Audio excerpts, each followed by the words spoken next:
Welcome to Melomaniax, the podcast where we take deep dives into the biggest musical artists of all time. I'm your host, Ashton McCombs, and with me as always is my co-host, Dallas Dwight. Hey, everybody. We just want you to support all of the things we'll be doing. So likes, ratings, comments, subscriptions. Absolutely. And make sure you give us a 5-star rating on Apple Podcasts or Spotify, wherever you're listening to this, really.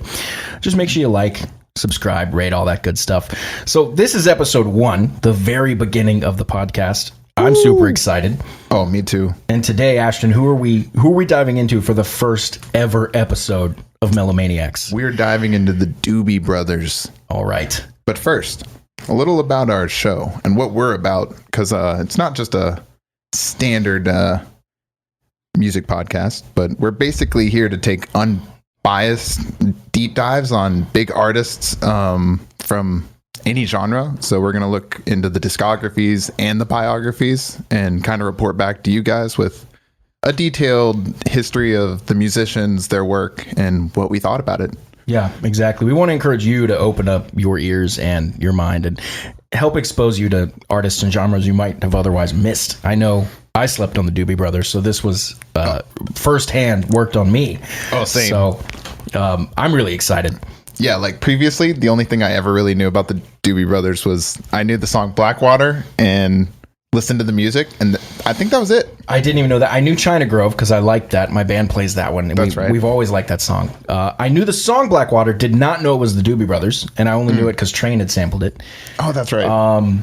What I know, I've played Long Train Running with a wedding band. That was it. That's my knowledge of the Doobie Brothers.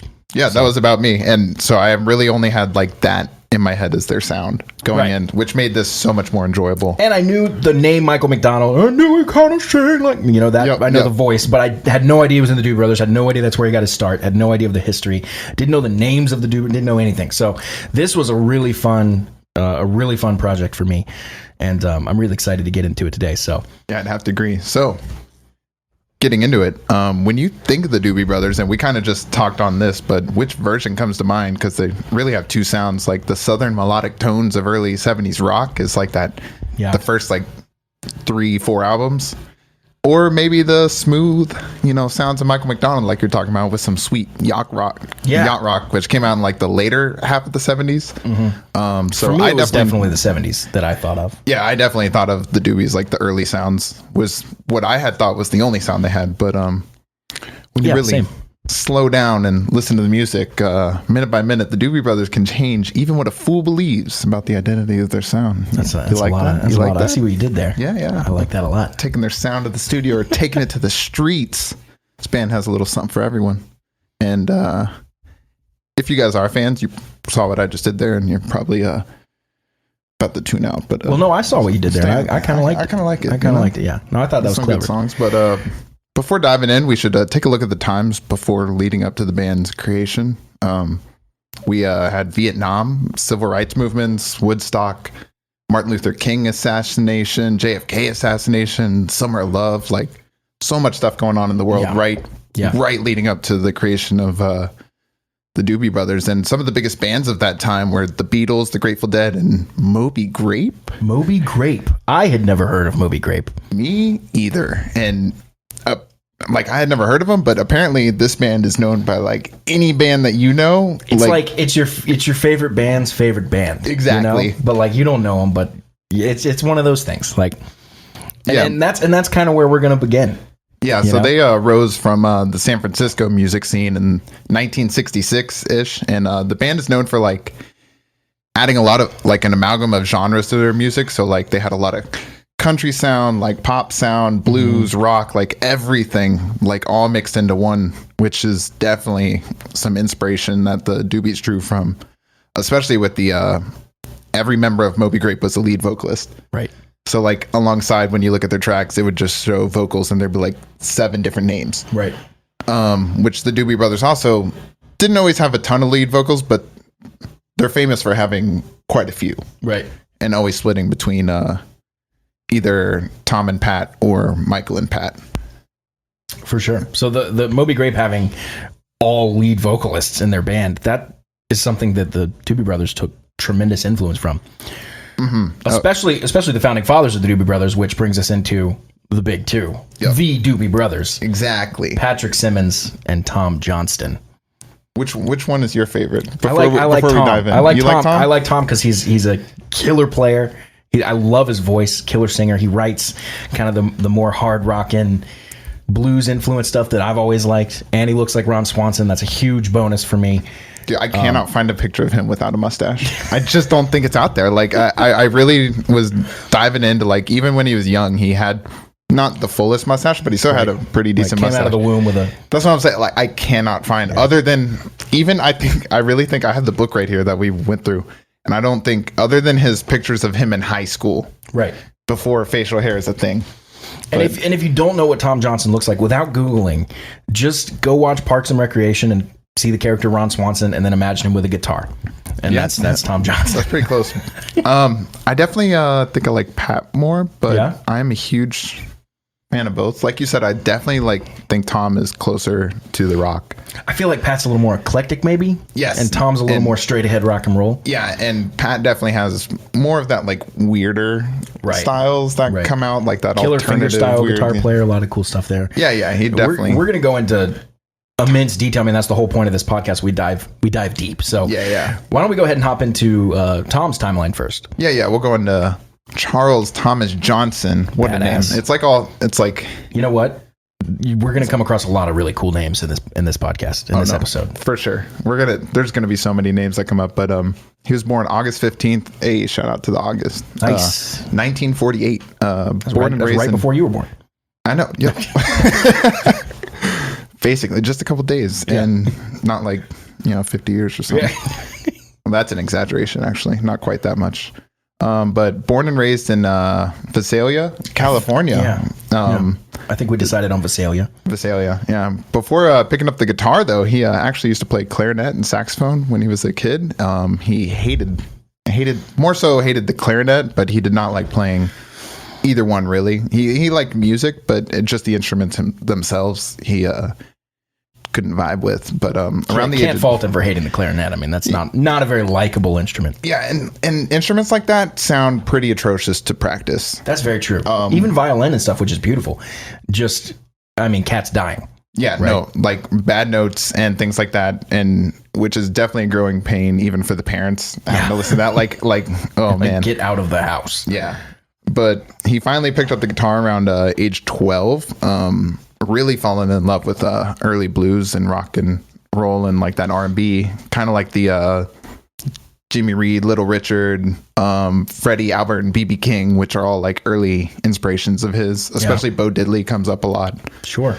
So Bo Diddley, real quick to jump in, he came up with what's known as the Bo Diddley figure. It's something he came up with. It's something everybody knows. It's one that goes chunk, chunk, chunk, a chunk, chunk, chunk. Oh, really? A chunk, a chunk, chunk. He came up with that rhythm, and we see that rhythm in, or at least he popularized that rhythm. I don't know if he came up with it, but that rhythm is literally called Bo Diddley. That's in. Oh, now that you're saying it, it just hit me when I. That's Mr. Brownstone by Guns N' Roses. That's Rosanna by Toto. It's everywhere. That's right. I didn't even know that. Like, I always just think like the word diddly when I'm doing like with drum stuff, like that. Right. That's almost like I guess I'm gonna call it like diddly shuffle type thing. But what you're talking about, we also even hear that a lot in hip hop and rap. That boom, boom, boom. That's all. That's all Bo Diddley is where it all comes from. So that's pretty wild.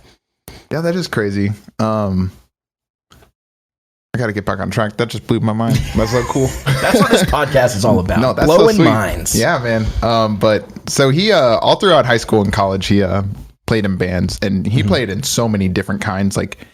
And this is true with Tom and Pat. You'll see that they just really didn't care what kind of music they were playing. Yeah, they just wanted to play music. That's such a pure love of music and a love of being creative and stuff, and that's what made both these guys so good, I think. But yeah, played in various covers bands, blues bands, even a Mexican wedding band, which is so cool. And he's not Hispanic, but he can kind of look. He kind of looks it a little bit. I can see that. Yeah.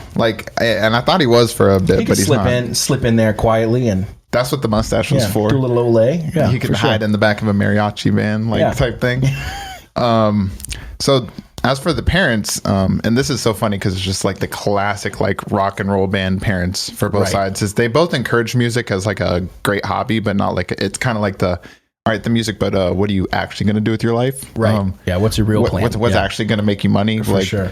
Like, so college and all that, right? And but there was such a fun twist on this particular instance that Tom talks about in the book, and that's where, so Tom goes through life. Obviously, he's very successful. He has kids, and later his son is getting into music and wanted to actually do something else besides music.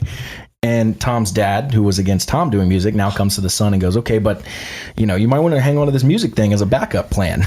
All right, it could turn into something. A full 180 from where he started after seeing Tom's own success in the industry, which is pretty wild and unheard of, I would say. I've never heard a story like that where somebody comes around that in that way. But I imagine a lot of parents of successful musicians probably once the fame and fortune comes, it's hard to your tune changes a little bit. Yeah.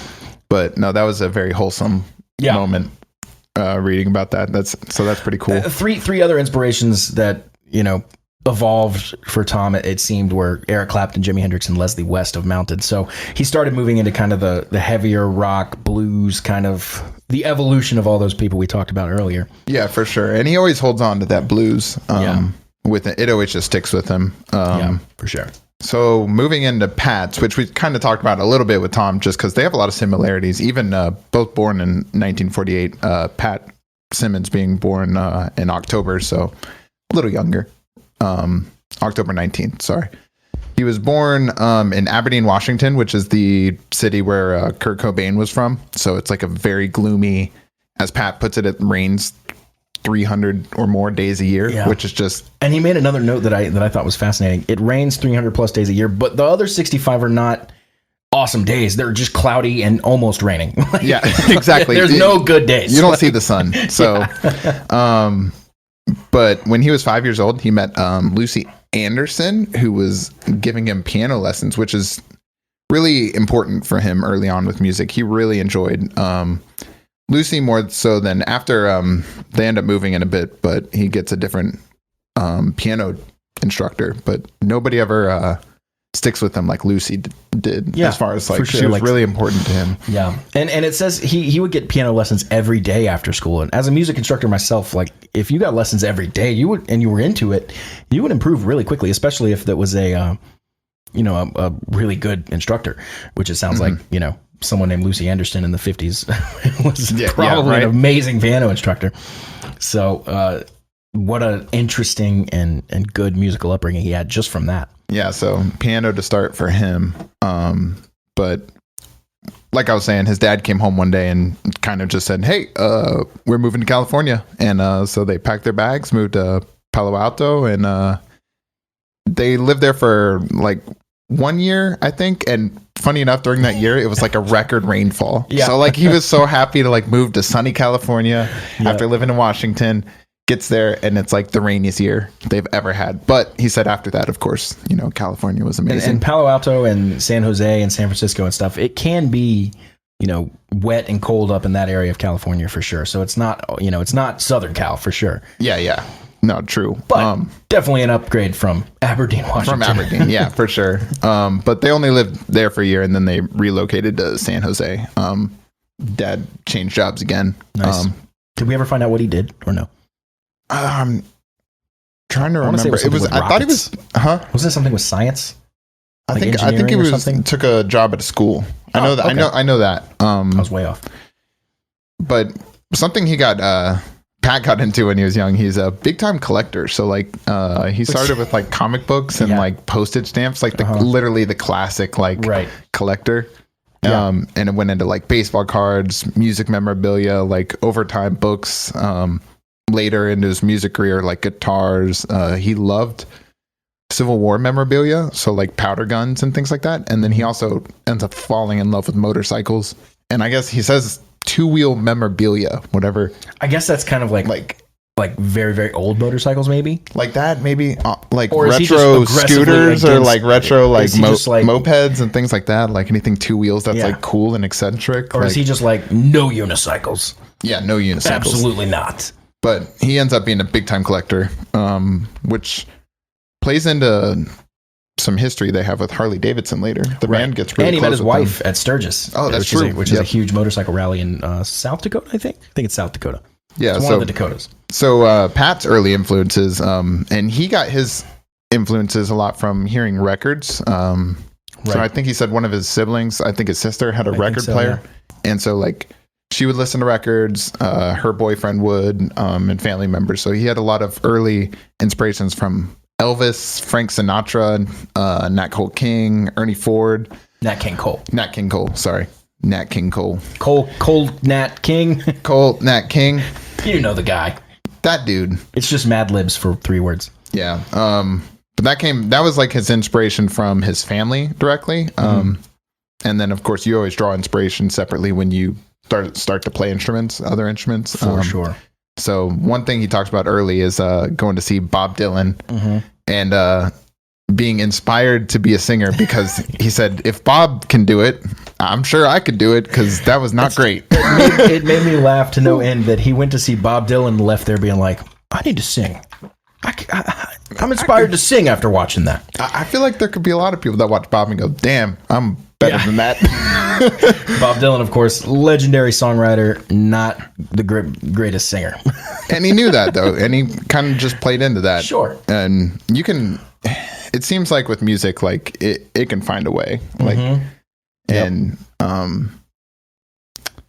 I totally lost my train of thought with the Bob Dylan thing, but I guess Bob just made it happen with his lyric writing. For sure. More so, which... that he might need an episode of Melomaniax as well. No, I think we're definitely going to have to dive into Bob because Bob seems to come up with everybody as far as inspiration. Yeah, definitely. And I really don't know much about him. I don't know anything about him. Yeah, I've just heard like 2 or 3 songs and I know his voice. I don't know his voice even. I just know the covers of his songs. And there's tons of those. Yep. Yeah. But Pat ends up picking up guitar at 8. Learned a G chord and was immediately in love with guitar. And he ends up being more in love with guitar, I feel like, than Tom. Tom was more the lead singer, and Pat really enjoyed his guitar playing, especially with like the finger picking is something that Pat got really into, and a lot of people praise him for that. Pat also, parents weren't too big into music, very similar. They were like, both sets of parents were basically like, get a real job, no. Exactly. Yep. And especially Pat was growing his hair out long, smoking weed, that kind of stuff, turning into like the true, like early, or the 60s hippie kind of thing. So, but they end up not as cool of a story with like Tom's dad who came all the way around, but Pat's parents, I guess, kind of fall out of his life for a little while. Yeah, that's true. That's a pretty sad thing, but I don't know much of his family at this point, but hopefully they've... because they like kick him out during high school. Yeah. I believe he ends up living on his own from like 11th grade or something like that. Well, it ended up working out. Yeah, oh yeah, for sure. So let's move into the Doobies' early timeline, in which I guess we're going to be talking about a band named Pud, which became the Doobie Brothers. Basically, it's weird how it's a little more complicated, but yeah, because everyone gives a bunch of different stories, but essentially how we saw it is Pud had a couple of members that become foundation members of the Doobie Brothers. So, but this also popped out of San Francisco, right around where Moby Grape was from.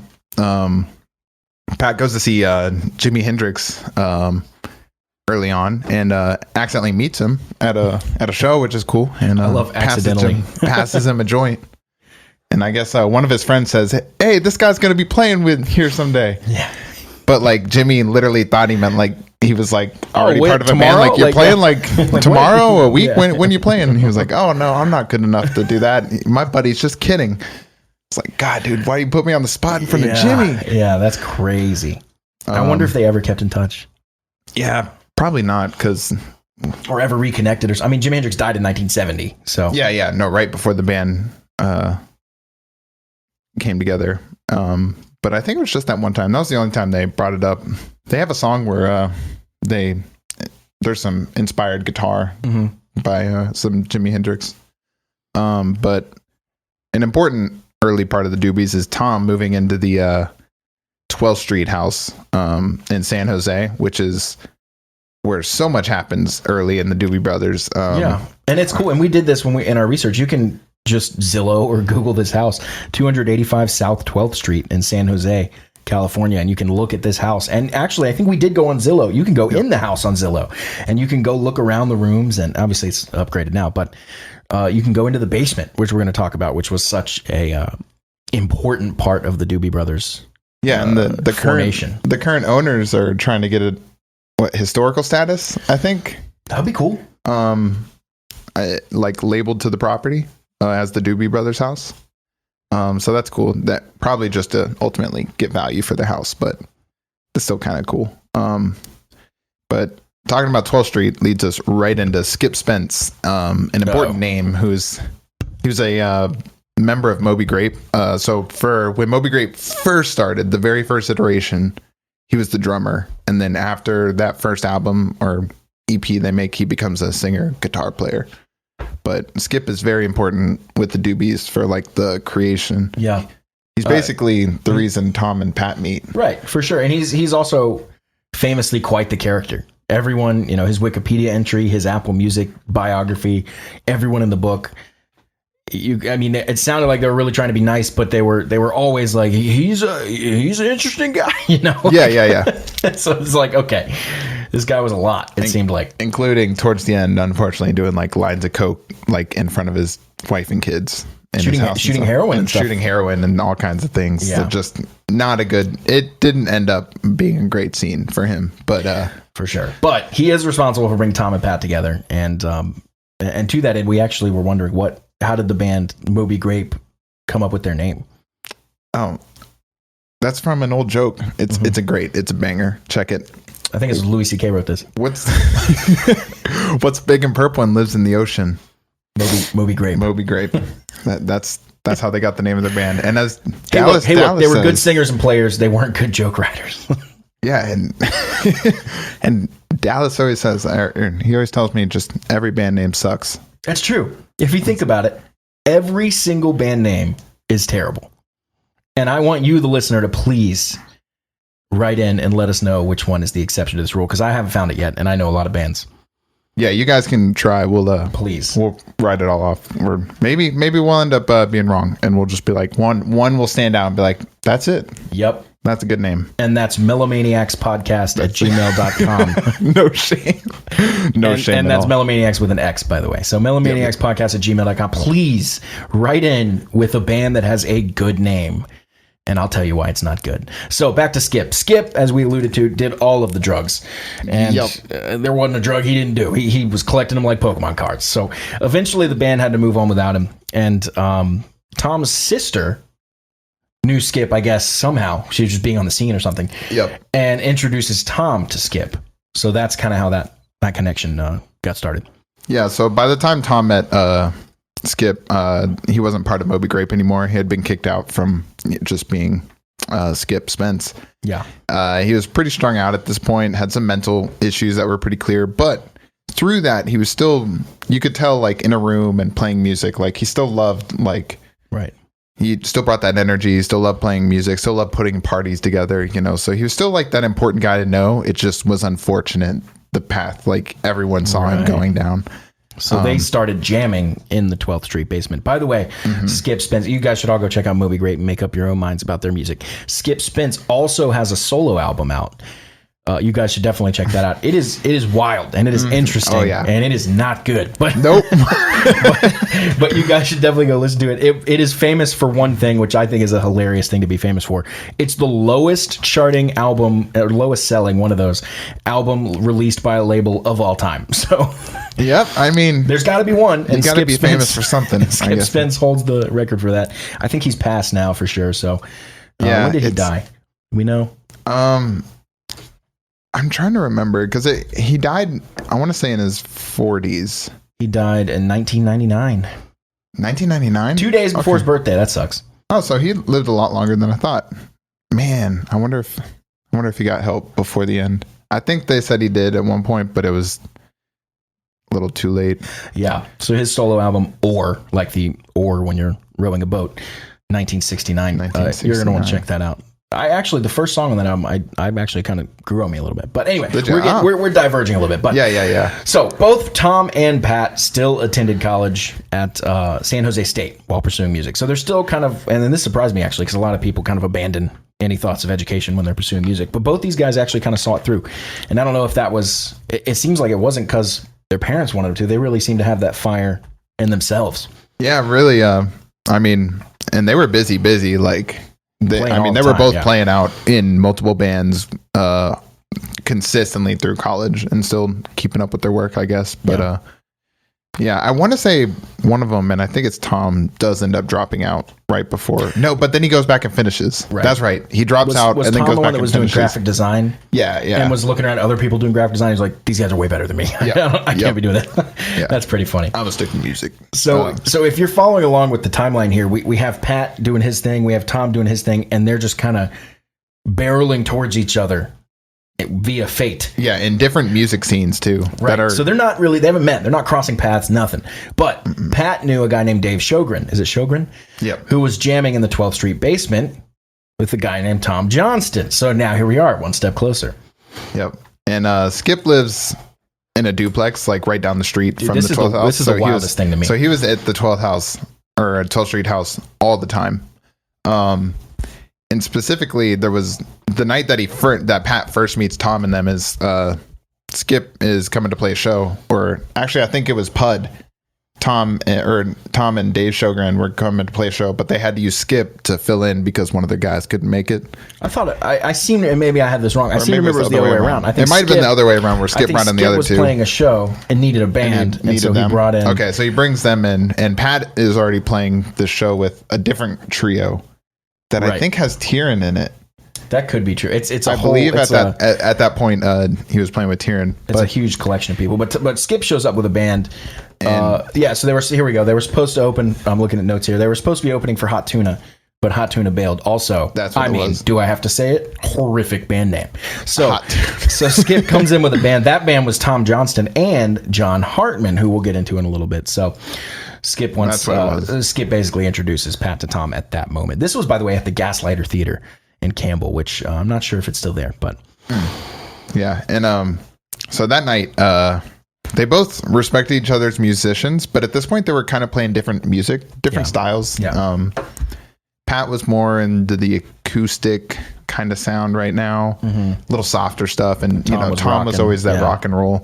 But they both respected each other's guitar playing. Definitely both saw like, that guy's good. You know that moment when you see someone like, all right, he kind of knows. Right. And Pat has that, like I mentioned earlier, he's got a really good finger picking, which seems to stand out to a lot of guitar players that meet him.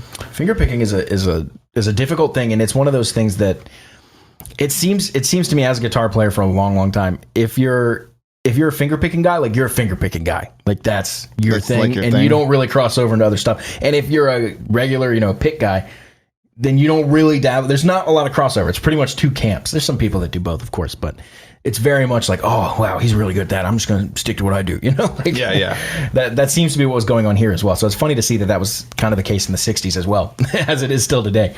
Just its own craft, I guess. But anyways, so a little bit later after that show, Skip ends up calling Tom, Pat, Dave, and Dave Sjogren and John Hartman down to the studio to cut a couple demos, which is basically the earliest form of the Doobie Brothers. That would be the first original lineup of the Doobies. That's right. Now we have to merge into basically the most important venue for the Doobie Brothers early on. This is before they were famous, but they were playing a local, I say local, but it's a little... It seemed to be up in the mountains, right? Yeah. Right up in the mountains of Santa Cruz, I believe. But the Chateau Liberté, in Tom's words, it was and this is a quote from the book, it was sort of a bohemian biker hangout where anything went. It was a place where students, hippies, bikers, and musicians were all hanging out together and, for the most part, coexisting. Lots of drinking, lots of dope, lots of women, but he says no real trouble. I don't know what that means exactly. I guess like not a lot of violence. But, and then the next sentence says the Hells Angels were up there as part of the scene, and they were pretty cool too. Yeah. So this is their earliest. They really get associated as a biker band early on, and they really try to fight this stereotype. They're like, we're not just a biker band. There just happened to be a lot of bikers that liked us, but they were definitely thought of themselves as music for everybody. Right. But they just had like the Hells Angels. They end up kind of being associated with early on, but it was like a very happening bar back in the day. And the Doobies were one of the number one bands to play there. But specifically, they had this is where they get their name. The Doobie Brothers, is they were finally playing shows, and they're like, we can't keep playing like without a name. Yeah. I think they played a couple shows without a name, and they were like, we need a name. And one of the, I guess it was a friend of the band, just happened to be hanging around. You guys smoke so many doobies. You should call yourselves the Doobie Brothers. And so they literally, all thinking it was like a horrible name, just like as a joke. They're like, all right, we'll put it down. That's fine. We'll stick with it. It won't be permanent. And they were going to change it. Yeah, they were like, it's not permanent. We'll just put it down for now. And it stuck. And so they're the Doobie Brothers in 2023. Yep. That's kind of how it works, though. And that's what you're saying. Like, does the name really matter? It's interesting. It doesn't. It seems to, like, I don't know. It's weird. Every name sucks, right? But the reason it doesn't suck is because now it's just in the zeitgeist and people just say it. And it's like, if I say Led Zeppelin, you go, yeah, good band. You don't go like, that's a dumb name. Like, yeah, right. Even though it is, like, because you associate it with the sound of the band wrong. and everything. Like, come on. Like, spelling names wrong is like Def Leppard. Come on, you got both wrong. You had 2 shots. You're 0 for 2. It's just like, but it's all good. We love the bands. Yeah. So, around this time, up at the chateau, they were still cutting demos pretty regularly, just kind of trying to get your name out there, which is what you do as an early band. Cut demos, put it out there, see if any recording, labels really want to take you on for like a real full-time. Especially at this time, yeah. Yeah. And so they pretty immediately caught the attention of A&M and Warner Bros. And I just got to say, from watching your journey, in the music industry, like, how lucky are they to like catch those record labels? Like, now they are in California, so they kind of have that. Also the times too. Yeah, and the times, but like, it's just kind of crazy to get like big names like that. And I guess those recording labels probably weren't as big at the time. Yeah, they weren't. This is still early, and a lot of development does happen between these recording labels along our our timeline. For sure. But they catch the attention, and so A&M ends up sending Ted Templeman and Lenny Waronker up to the chateau to check out the Doobies. And they talk about it being really funny because these 2 guys are like dressed like preppy. Yeah. And, they're like all nice and the recording studio guys, and they're up at like a biker bar where it's like, and they talk about how they just like stood out from the crowd, like, with like, the classic like sweater tied around your neck and like an ascot. And but they stood out, but Ted specifically like really liked them. And before I really get into them bringing the Doobies on, I guess I'll jump into Lenny and Ted real quick, because Ted is an interesting character. Lenny was hired by Reprise label to by the president for Warner Bros. And his job was to develop artists who are originally like part of the Autumn Records roster, right? Which included like Ted. Oh, nice. But later Lenny was promoted, and when he gets promoted, he makes Ted a producer. Oh, very cool. So, I didn't realize that was Ted's like formation there. Yeah, that's kind of like how he went from because Ted played in a band before he was a producer, right? Which was called the Tikis. What a name! Love it. Oh yeah, this is going to be a theme to this podcast. Oh yeah, all the band names. But funny enough, the Tikis were heavily influenced by Buffalo Springfield, and guess who? Moby Grape. And Moby Grape. When we got to this point in the script, we were thinking, you know what? I think to be in the Doobie Brothers, all you had to do was say Moby Grape, and they were like, you're in. And that was because everyone had that in common in this entire band. And you'll see that through the decades. It continues to be true, like with Michael McDonald and stuff. Yeah, every time they add a member, there was always like, while we were reading through our research, it was always like, new members like, yeah, I really like Moby Grape. And they're like, you're in. You're in. It's just kind of funny how it worked out that everyone involved just like really looked at Moby Grape as such a pillar.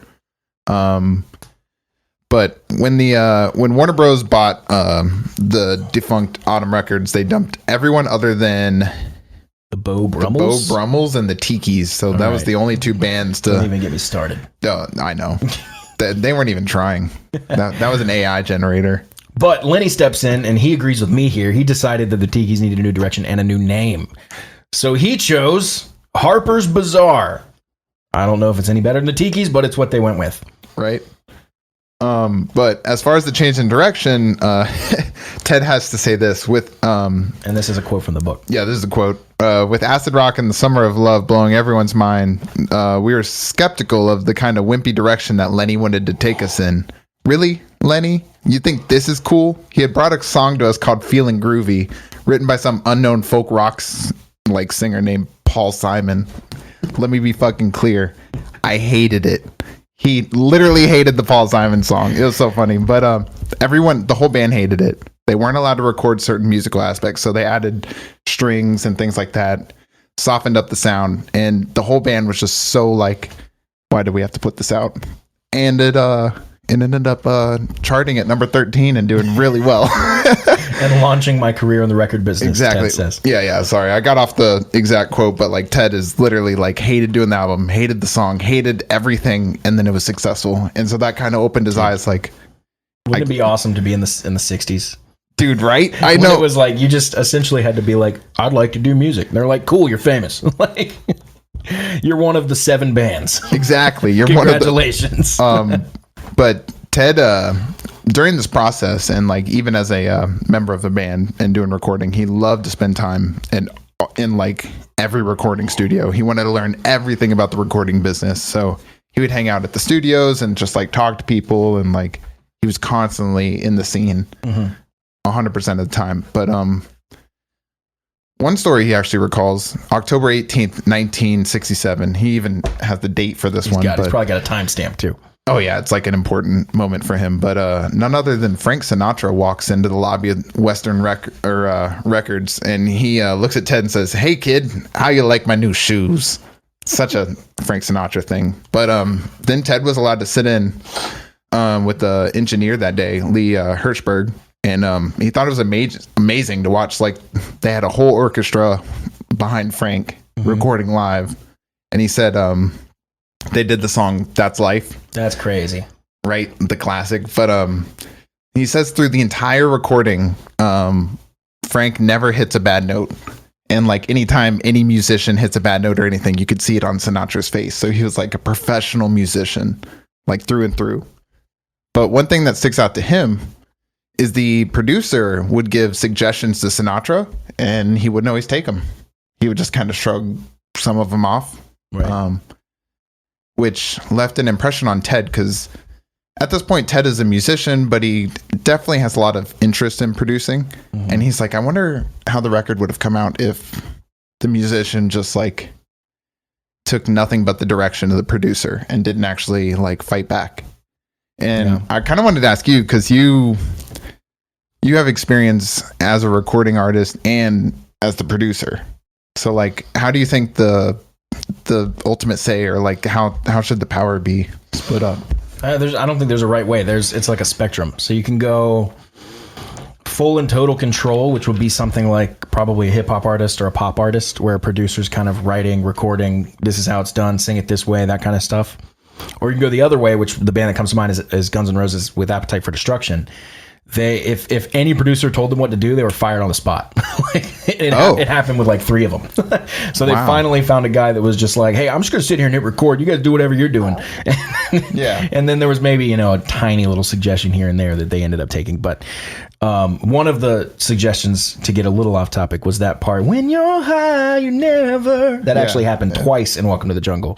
And then the producer was like, let's just do it once, So that was one example of a thing they took. The producer on that album was Mike Klink. But it can go either way. It depends on the band. It depends on how prepared the band is, what they want, that kind of thing. And it depends on the producer. Yeah, you go from being hands off to hands on as a producer, and you live somewhere on that spectrum. But it varies widely. There's no right way, and there's definitely successful things on both sides of that spectrum. I gotcha. Yeah, that makes sense. With Ted, it seemed like with the Doobie Brothers, he almost became another member And so it was he was probably a lot more hands-on than most people, I guess. Maybe. I feel like he's also kind of in the middle, you know. They definitely didn't take everything he said. There's no way. It was as we were talking about before recording, that it's just like a full democracy with the Doobie Brothers. But back to Ted. A little time after this Frank Sinatra instance, his band was booked to play at a party hosted by actress Mia Farrow, and it was celebrating her 1-year anniversary with Sinatra, and it had a ton of stars: Jimmy Stewart, Natalie Wood, Yul Brynner, and after all the Sinatra stuff, Ted got to spend more time in the studio, and like because of the important people that he met, he was getting invited, you know, to like see more and more. And there, so like just even walking like up the ladder. Exactly. Like even getting to be in the studio with people like Elvis and Tina Turner and like some huge names. It's wild. But while he was there, he was always paying close attention to the producers, and really decided that he wanted to move away from being a musician and more so just full-time producer. Right. And so his band was already winding down at that point. So he decided instead of joining another band, he was going to take a job at Warner Bros. And start at the very bottom as a tape listener. So basically that job included you literally just listen to like the submissions for like bands that are trying to get, you know, a record label. Right. And you're the guy who filters. So it's not all great. I can only imagine the slop he heard. That's what I'm saying. Like, and it'd be even worse today though, because it's music's so much easier to make. Yeah, you're right. And so like, but one thing, like, and the tape listeners don't have to have any credentials, I don't believe. That's so wild that someone at the label will be like, this low intern basically is going to decide if we make money or not. If we make money or not, yeah, right? Which is crazy, but because Ted was in a band and, you know, played instruments and stuff, he kind of knew what to look for, like when listening to a band, like if they had the sound. And who comes across his desk? None other than the Doobie Brothers. Right. So that's when he headed up to Chateau Liberté, right? Liberté. Am I saying that right? Did I mess it up again? Liberté. I believe it's Liberté. Yeah. The accent's at the end. But so that leads up to that moment where they go up and listen to him and decide kind of on the spot, like, all right, yeah, we got to sign these guys. And so they bring him in, and the Doobie Brothers would record their first album, which is their namesake. The Doobie Brothers is what it's called. It debuted in April of 1971, featured 11 tracks. And Lenny and Ted had all the kind of power in this one as far as picking which songs went on the album. Interesting. At this point. Just because it was still so new, and there's really a big transition in the sound. Right. Going through. And if you listen to the first album, which was remastered in 2016, by the way, you'll hear a band kind of hasn't found their sound yet. They're kind of there. You hear them maybe stumble onto it in some parts of some songs, but they're not there yet. You know. Yeah, for sure. And then you'll always, and even from the first album going forward, in every Doobie Brothers album, even the ones with Michael McDonald, there's always like a split of some songs written by Pat, some songs written by Tom. And then when Tom leaves, it's like some by Pat, some by Michael. Right. And so on and so forth. The writing credits always, right, all over the place, which is really cool. But yeah, that album didn't attract much attention. The single was Nobody, which ends up getting re-released on a different album later, and it does a lot better the second time. But this was just still really, really early. Like you said, still trying to find their sound. So members at this point, which it's important to point those out because they changed so much. It's Tom Johnston, Pat Simmons, Dave Sjogren, and John Hartman. Yep, just a 4-piece, which is the smallest the band will ever be. Interesting. Because, I'm used to seeing them with 18 people. Yeah, exactly. Right? And so there's 44 people on stage. I thought it was the crew. So a little time after recording this, Tom actually gets his draft notice for Vietnam. You got to remember that's going on at this time. And his draft number was not good. So I guess that means like his odds of getting drafted was like, his odds were pretty high to get drafted. Right. So I don't know how the number system worked exactly, but he said basically it was almost guaranteed he was going to be heading into the draft. But he had to report to Fresno and then Oakland. And he passed all of his he passed like a couple of all of the physical, proceedings and mental things. Yeah. And so Warner Brothers tried to get him a lawyer. They hooked him up with one of their fancy LA lawyers who tried to get him out of the draft, but didn't work. Yep, to no avail. But at the very end, when he was about to get on the bus, like the last bus, like you're screwed, you're gone. There was one last doctor he was talking to, and he was kind of asking him like if he had any experience with rifles or like firearms, and Tom says he doesn't. And the doctor is inspecting Tom's hands, and he sees these bumps on his wrists, and he says Tom hadn't noticed them. None of the doctors had noticed them up until that point. And so Tom's like, I have no idea what they're from. Yeah. And the doctor looks through his manual, and he's like, it says that the bumps are swollen ganglions of nerve endings, and that he's unable to perform the functions needed to use a firearm. And so, like, on the spot, 4F, which is can't be drafted. Go home. Yeah. Yep, go home. Like, on the spot as he was about to get on the bus.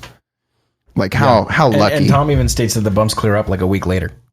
Like they literally appear, get him out of the draft, and then they're gone.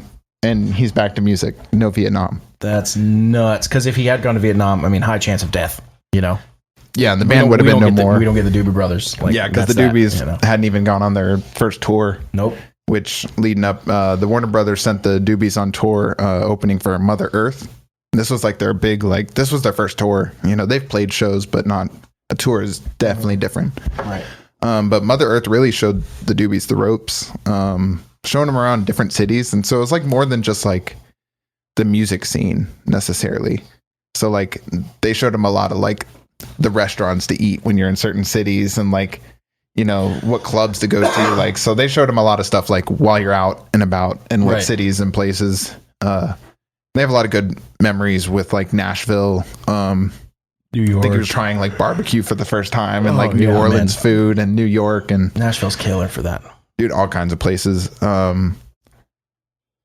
We get into our first lineup changes. Already. There's a lot of them. Already, yeah. So a guy named Michael, Hosick? I always say Hosick, yeah, I think that sounds good. So in June of 1971, John Hartman invited drummer Michael Hosick to jam with the band. I always found this really interesting. The Doobies really liked the punch he added to their sound. They thought about like the Grateful Dead, the Allman Brothers. Two drummers was definitely the sound they wanted. A band with two drummers, I'm just thinking from a sound guy perspective. If you show up and tell me you have two drummers, I'm like, dude, no, not tonight. You don't. So, we, and I think you were too, we were skeptical about this at first. But after watching and listening to their live performance, it's actually pretty interesting. Yeah, I really like the and there's even times where they have two drummers and a percussionist. I still don't think I would ever want two drummers over one drummer, but I think in some instances, I'm not saying it can't work. I think in some instances it works very cool. Yeah, and I do think in the recording studio they stick to probably usually have one, to, yeah. Usually one, but I think it's like a collab. I'm sure both drummers sit down and come up with that's an interesting ideas thought, together. Yeah. I'm not sure how they would do that. It probably would just be like, you take this song, I'll take this song, that kind of thing. Yeah. But it's definitely interesting. But I do end up liking the live sound with the two drummers. Live sound would be pretty really massive, cool. For sure. But right after adding the second drummer, they also Dave Sjogren decides to leave the band. And Pat remembers a bass player he used to play with, Tieran Porter. And Tieran was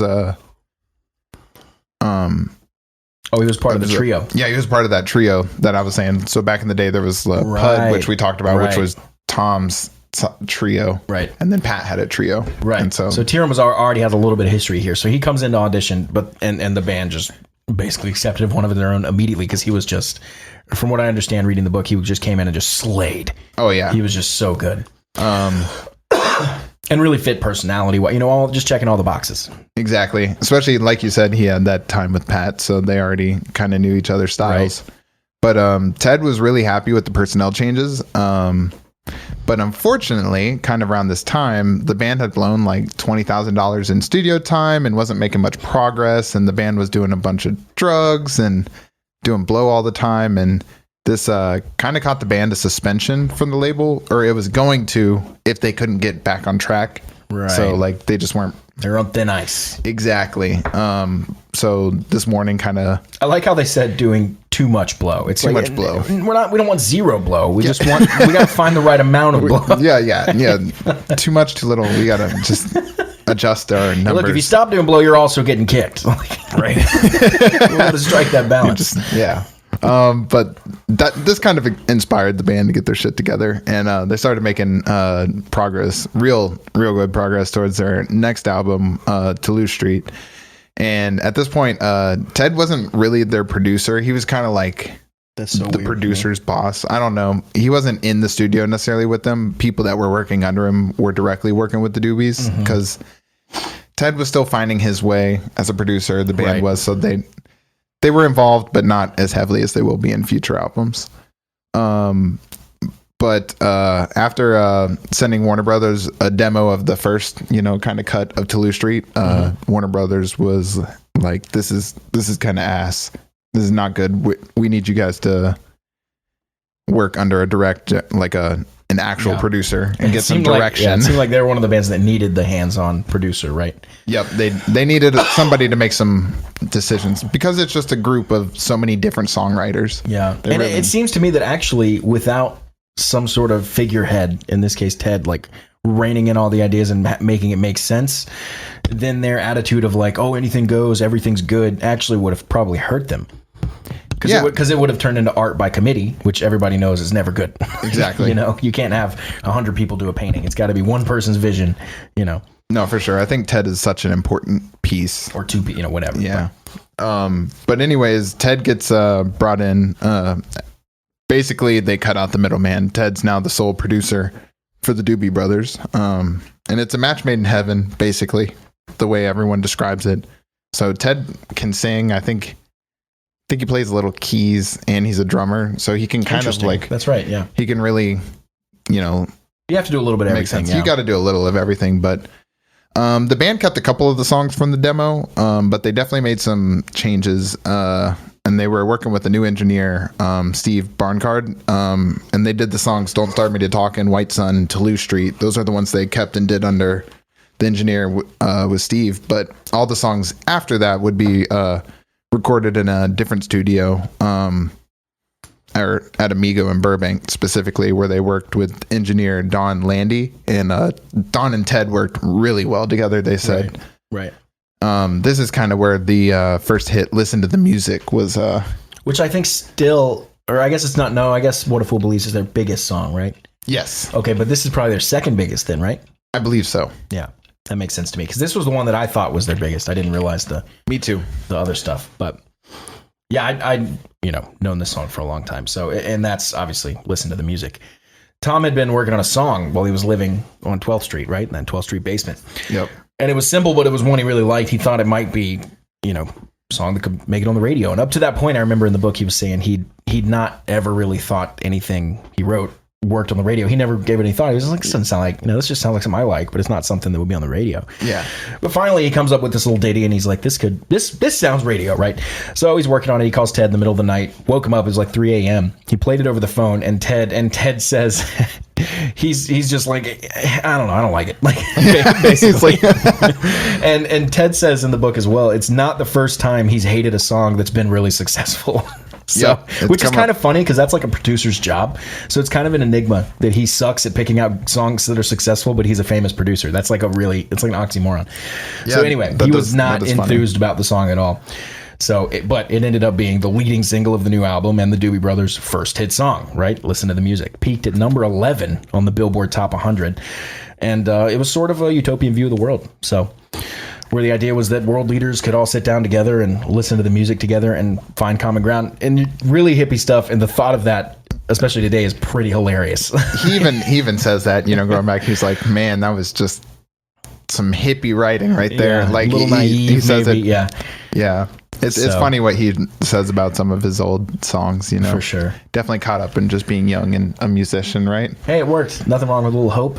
So Toulouse Street comes out in July of 1972. The members are Tom Johnston, Patrick Simmons. Dave Sjogren was on the album, but I guess didn't tour with them. Is that correct? He recorded some songs before he left. Right. John Hartman, Michael Hosack, those are your two drummers, and Tieran Porter on bass for the other songs that Sjogren was not on, I suppose. The singles are Listen to the Music and Jesus Is Just All Right, another big song of theirs. Which that one grew on me. Now, I'm not really religious, so when I first heard it, I was like, oh, great. But now, like, I love the Doobie Brothers. I love that song, and I'm starting to think I might have been a little more involved in church if, I had the Doobies up there singing about Jesus. I'm like, Jesus is just all right with me now. Yeah, right? Yeah. He's all right. I also like that idea that he's just all right. Just all right. Yeah. He's just all right. Whoa. He's not great. He's not great. He's just all right. Yeah. Toulouse Street, by the way, is a street in the French Quarter of New Orleans. And the album cover and centerfold photos were taken by taken at a formal brothel on Toulouse Street, which was pretty funny. The album art and the thought and creativity and production value that goes into their album art is something that really stood out to me through the course of this research, and because you never think about that. Yeah, I guess it's fun to hear the stories of and they really had like full art direction and like I mean they're renting horses. They had some production value because they were working with Warner Brothers, and they talk about it. Warner Brothers has access to some movie studios, which they end up using for I think Stampede. I think the one where they're all on the horses, and everything, and they have But the other one they rented like a carriage and stuff. Yeah, that's the there's like that bridge. That's Vices, I think, right? No, it's the one before Vices. Why am I spacing? All right, we got to pull it up here. We got to pull it up. There's just guys, as you'll learn to know, there's the Doobie Brothers have a lot of albums. They have a lot of albums and a lot of history, which is why it's the captain in me. The captain in me, yeah. And why this podcast is going to be a hell of a deep dive here. So let's get into the Toulouse Street tour. Yep. So the tour started. They were opening for Mark Bolan and T-Rex, who those two had just released an album, Electric Warrior. Badass. Yeah, and T-Rex might be a candidate for good band name. And that's just simply because dinosaurs are cool. Because dinosaurs are cool. and that's that. So what's interesting is like the Doobies are opening for them, and this group is like the glitter rock era. So like right, very glammy. They're glammed up, and their music they're like a show, which is actually where the Doobies learn to step up their stage presence, and they start to add effects like smoke, flash lighting. Eventually they get explosives on stage, which leads to lots of fun times.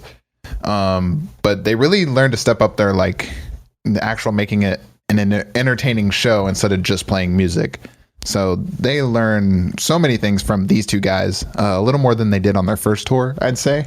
The first tour was like, showing them the ropes, but these guys really showed them like how to be professional musicians, how to engage your audience, get the crowd in.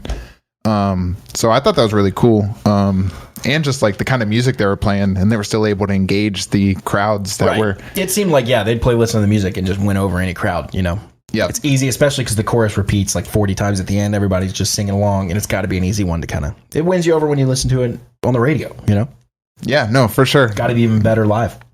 Yeah, and so after the tour, the band was playing with all kinds of different musicians and acts, just because like you'll find throughout the whole time being under the Warner Brothers label, they just kind of. You're all acts underneath Warner Brothers, so they'll put together shows and just grab a couple different bands under them and put them together. So you end up meeting and playing with most of the people that are also under the label. So they were getting TV shows, playing Don Kirshner's rock concert, Midnight Special. Both of those were really famous. You could find a lot of those performances on YouTube, and there's Journey's on. The tons of bands are on those early shows, and you get full early shows of these bands. It's a really fun watch if you can go check out any of those. Yeah, we always joke about how like MTV got away from being music, but I really do miss like having like the live specials and music specials. I know they still are kind of on, but it's not like they used to be. As far as like not at all. It seems like they just don't really do them. To be fair, they just go where the money goes. Yeah, I was gonna say I guess they're not as profitable anymore. I don't know. But that's kind of. But if you want to go see old classic live performances of some of your favorite, classic rock artists or things like that. Don Kirshner, that's Kirshner, Don Kirshner's rock concert, and also a show called Midnight Special. Both of those, they would bring bands on, and they're really great to check out. So yeah, definitely check out some old episodes of those. So it was around this time. Yeah, around this time when they started adding those explosives I was talking about. And dry ice and smoke effects and all these things, which to me, it's kind of funny if you think of the Doobie Brothers, your first instinct listening to the music is not like, this needs explosions. Like, you know what I mean? Yeah. So that was kind of an interesting thought. But yeah, they only really use it. What are the songs they talk about? You said China Grove, right? Is one of the ones that they definitely bring up with the explosives. And I think might be Long Train Running eventually. Yeah, maybe. and then of course for like the encore and stuff, but it's only for select songs that they really bring out but they recall one time playing in Europe, and they were playing in this beautiful venue, like this old building and everything, and it had a bunch of, they say, frescoes on the wall, but it's full of just art, and all the explosions and stuff go off, and like I guess a bunch of the paintings were cracked and walls destroyed and things like that, and the owner was absolutely pissed. And the explosions went over well other than that. States, yeah, but in the States specifically, the explosions go crazy. But Europe has too much history and too much cool stuff on the walls to destroy. So they had to tone down a bit of the stage presence in Europe. Yeah, for sure. So, the band at this time is just touring like mad. So Tieran in particular knew the band was going to put on a ton of miles, and he ended up growing pretty close with Pat on the road. So they actually ended up living together, and because Tieran was living with Michael Hosack to begin with. It's funny, they're all kind of living together. Mm-hmm. San Francisco, all that stuff. And he said it was crazy times with Michael. He recalls one night on the road in a hotel, Michael shows up with a couple of girls. Tieran looks over, and Michael's holding a Jesus Christ dildo. Yeah, I did a Google search to kind of see what that was, because I was like, I don't know, is it like Jesus and like his dick is the dildo, or like no? So it's like a full-on cross and like right, like Jesus in the T form, and remember Jesus is just all right. Jesus is remember, he's just all right. Does it make it less sinful having a Jesus Christ dildo, or more sinful? Or more. I'm not sure. Anyways, Tieran decided to get the fuck out. Yeah. Moved in with Pat, where there were 100% less Jesus Christ dildos. Yep. So anyway, that brings us to The Captain and Me. This is their fourth album. Wait. Oh, yeah. Did I get that wrong? Wait, that might have been third. I see two different things here. Oh, I see. That's, yeah. Would we do The Captain and Me? Toulouse Street. It's The Captain and Me's next. Captain and Me's next. I just have something wrong in my notes. That's 1973. 1973. Right. The Captain and Me. This one has got the art cover we were talking about. It's like a bridge. It's a famous. It was the bridge had been destroyed by a hurricane, a tornado, something. Earthquake, I think it was actually. So it's like an on-ramp that just like kind of stops. So they went, if you look at the art from a distance, it's hard to tell what it is, but if you have the actual vinyl, I'm sure it's really cool. They had they'd rent a carriage and horses, and they're all sitting on it. Like, it's pretty funny. But this is the one with Long Train Running and China Grove, and I mean, it's got some other songs as well, but those are the two big. Those are the two singles for sure. Yeah, that kind of stuck out, because this would mean the band wasn't going to be a one-hit wonder. They had listened to the music, so like they had some staying power. So yeah, exactly. So they came out with two more, hits. Feel like they kind of hit their stride. They know what's going on. They're doing good. Yeah, this is really where Ted and the Doobies are like, becoming that match made in heaven. Right. He really just was able to give like the perfect direction. They just seemed like a perfect fit. Mm-hmm. And Long Train Running, cool thing about that song is prior to this album, this song had existed for quite a while under the name Osborne for some reason, but it was just a jam session that the band would play, especially at the Chateau. So it had no structure, it had no lyrics, it was just a couple minute instrumental like jam. Right. And Ted was like, all right, I want you guys to make the song about something, like we're gonna get it into like recording form. And Tom asked what it should be about, and Ted was like, what the fuck? How about a train? Like, I don't care.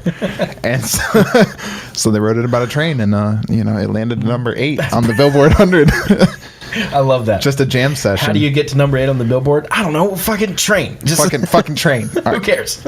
And then China Grove, also really cool, was given its name after Bill Payne, which is an important name. He plays piano on so many tracks for the Doobies. Yes. And if you go back, and I promise any song that you're like, that's a big Doobie Brothers hit, Bill Payne's probably playing piano on it. 100%.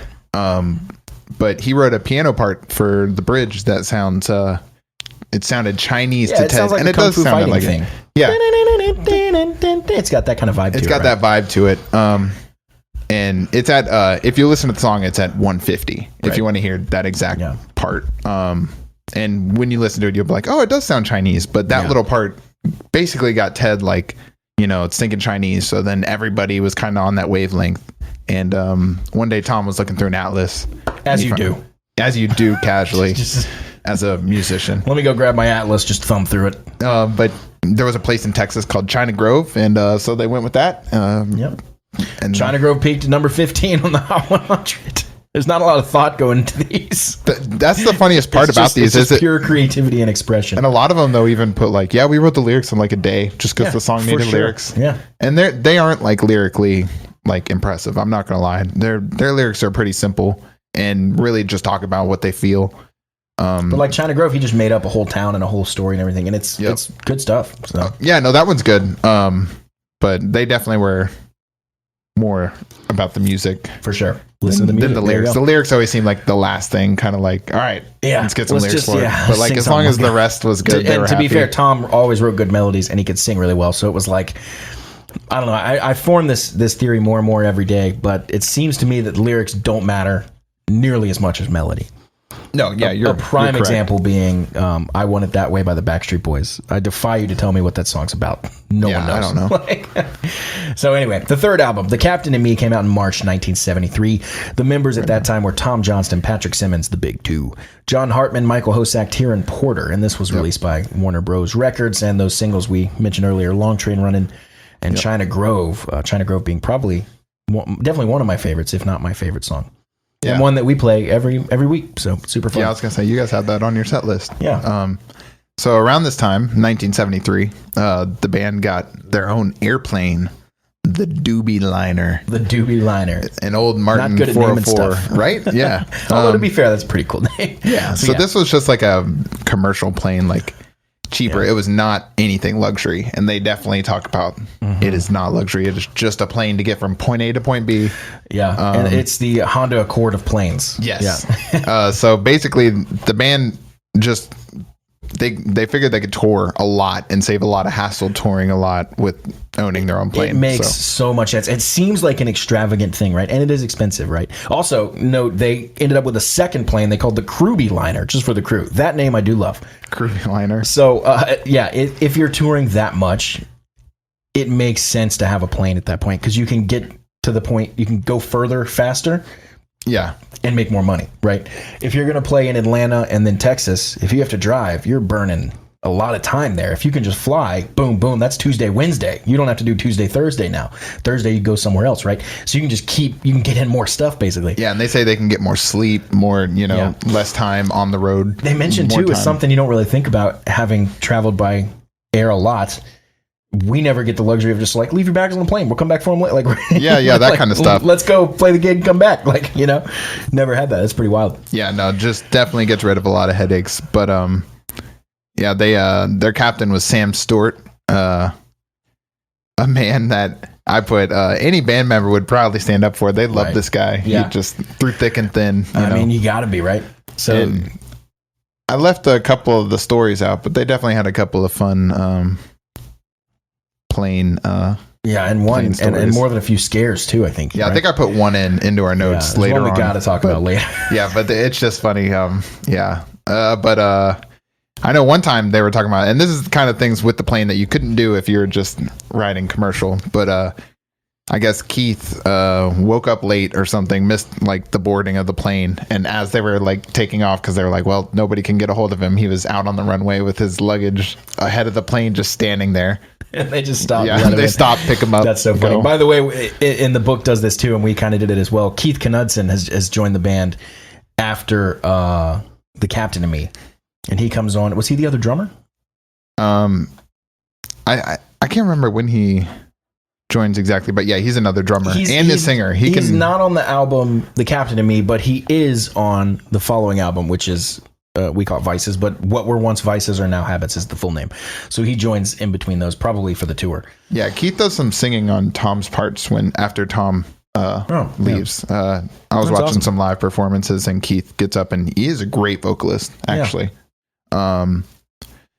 But around this, now comes the money. So the Doobies, Doobies aren't just buying planes; they're also upgrading their lifestyles with clothes, guitars, new homes, new cars. They moved to better places. Tom moved to Fairfax. Is that in L.A.? It's not the L.A. Fairfax, is it? And Pat moved to a mountain home in the Santa Cruz Mountains. It could be because they both. There's got to be a Fairfax. I mean, the only one I know is the one in California. I mean, that makes sense. No, there's it's like a neighborhood in LA. Okay, there's also an incorporated town. Okay, gotcha. Maybe I have that wrong, but I'm pretty sure there's a Fairfax in LA around Hollywood. So, plane ended up catching fire and burning down during a show. 74. It lasted a year. At least they weren't in it. Yeah. So they had to buy a new one. The nose of the old plane, I thought this was really cool, was salvaged and is hung up on a wall at a San Francisco restaurant called the Caribbean Zone. I'm not sure if it's still there. Is it still there? I feel like I looked it up and it popped up. When I read this in the book, I had so many questions because it burned down in New York or something. Who's salvaging a plane nose and shipping it across the entire country to California? Right. I mean, I guess it's cool to have, though. Yeah, I'm not sure. It's got to be expensive. So anyway, through 73 and 74, the Doobie Brothers were not only playing all the time, but making television appearances all the time as well. Yeah, they were playing with basically on TV back in the day. You could just find all your biggest artists playing live with each other. So there were people they played with Steely Dan, they played with Steve Miller, Earth, Wind and Fire, Beach Boys, so many famous artists. Steely Dan would be important because they end up snagging a couple members from that band. But yeah, I think Steely Dan and Doobie Brothers, and I don't know a lot about Steely Dan, but we'll get to them one day. I think they have a lot in common as far as being just kind of a collective with a couple, that kind of thing. I agree. Yeah. And I think we're going to, on our list of bands to come, and we're not going to touch on that really too much, keep it a surprise, but there's a couple on there that are a lot like the Doobies that go through multiple stages where the band is very different. Tons of bands like that. And back to the Doobies, every other off season, every time they've come off the road, there's been personnel changes, right? This is no different. Michael Hosax left the band and joined a group called Bonnaroo, not the festival, the group. This is when the band would add Keith Knudsen to replace Michael. So there you go. Keith was also a great singer, which is awesome for the Doobies because their music has a ton of harmony. So they can bring that to the stage now, which is always super important. Also, singing drummer. What's wrong with that? Singing drummer. It's always great. I know. That brings us to album number, I don't know, we have 4 or 5 now. Anyway, it's What Were Once Vices Are Now Habits. What a long title. Yeah, it's a long title. I always felt like that one was clunky. This is album 4. When we were reading the book, they just call this one Vices because it is such a mouthful to have to say all the time. But What Are Once Vices Are Now Habits? All right. Yeah, right. But the Doobies, like we talked about, love having other musicians come to the recording studio and record with them. They just bring in all kinds of people, whoever they're working with, whoever happens to be there that day. The Memphis Horns come up a lot. So much. And they come up in this album.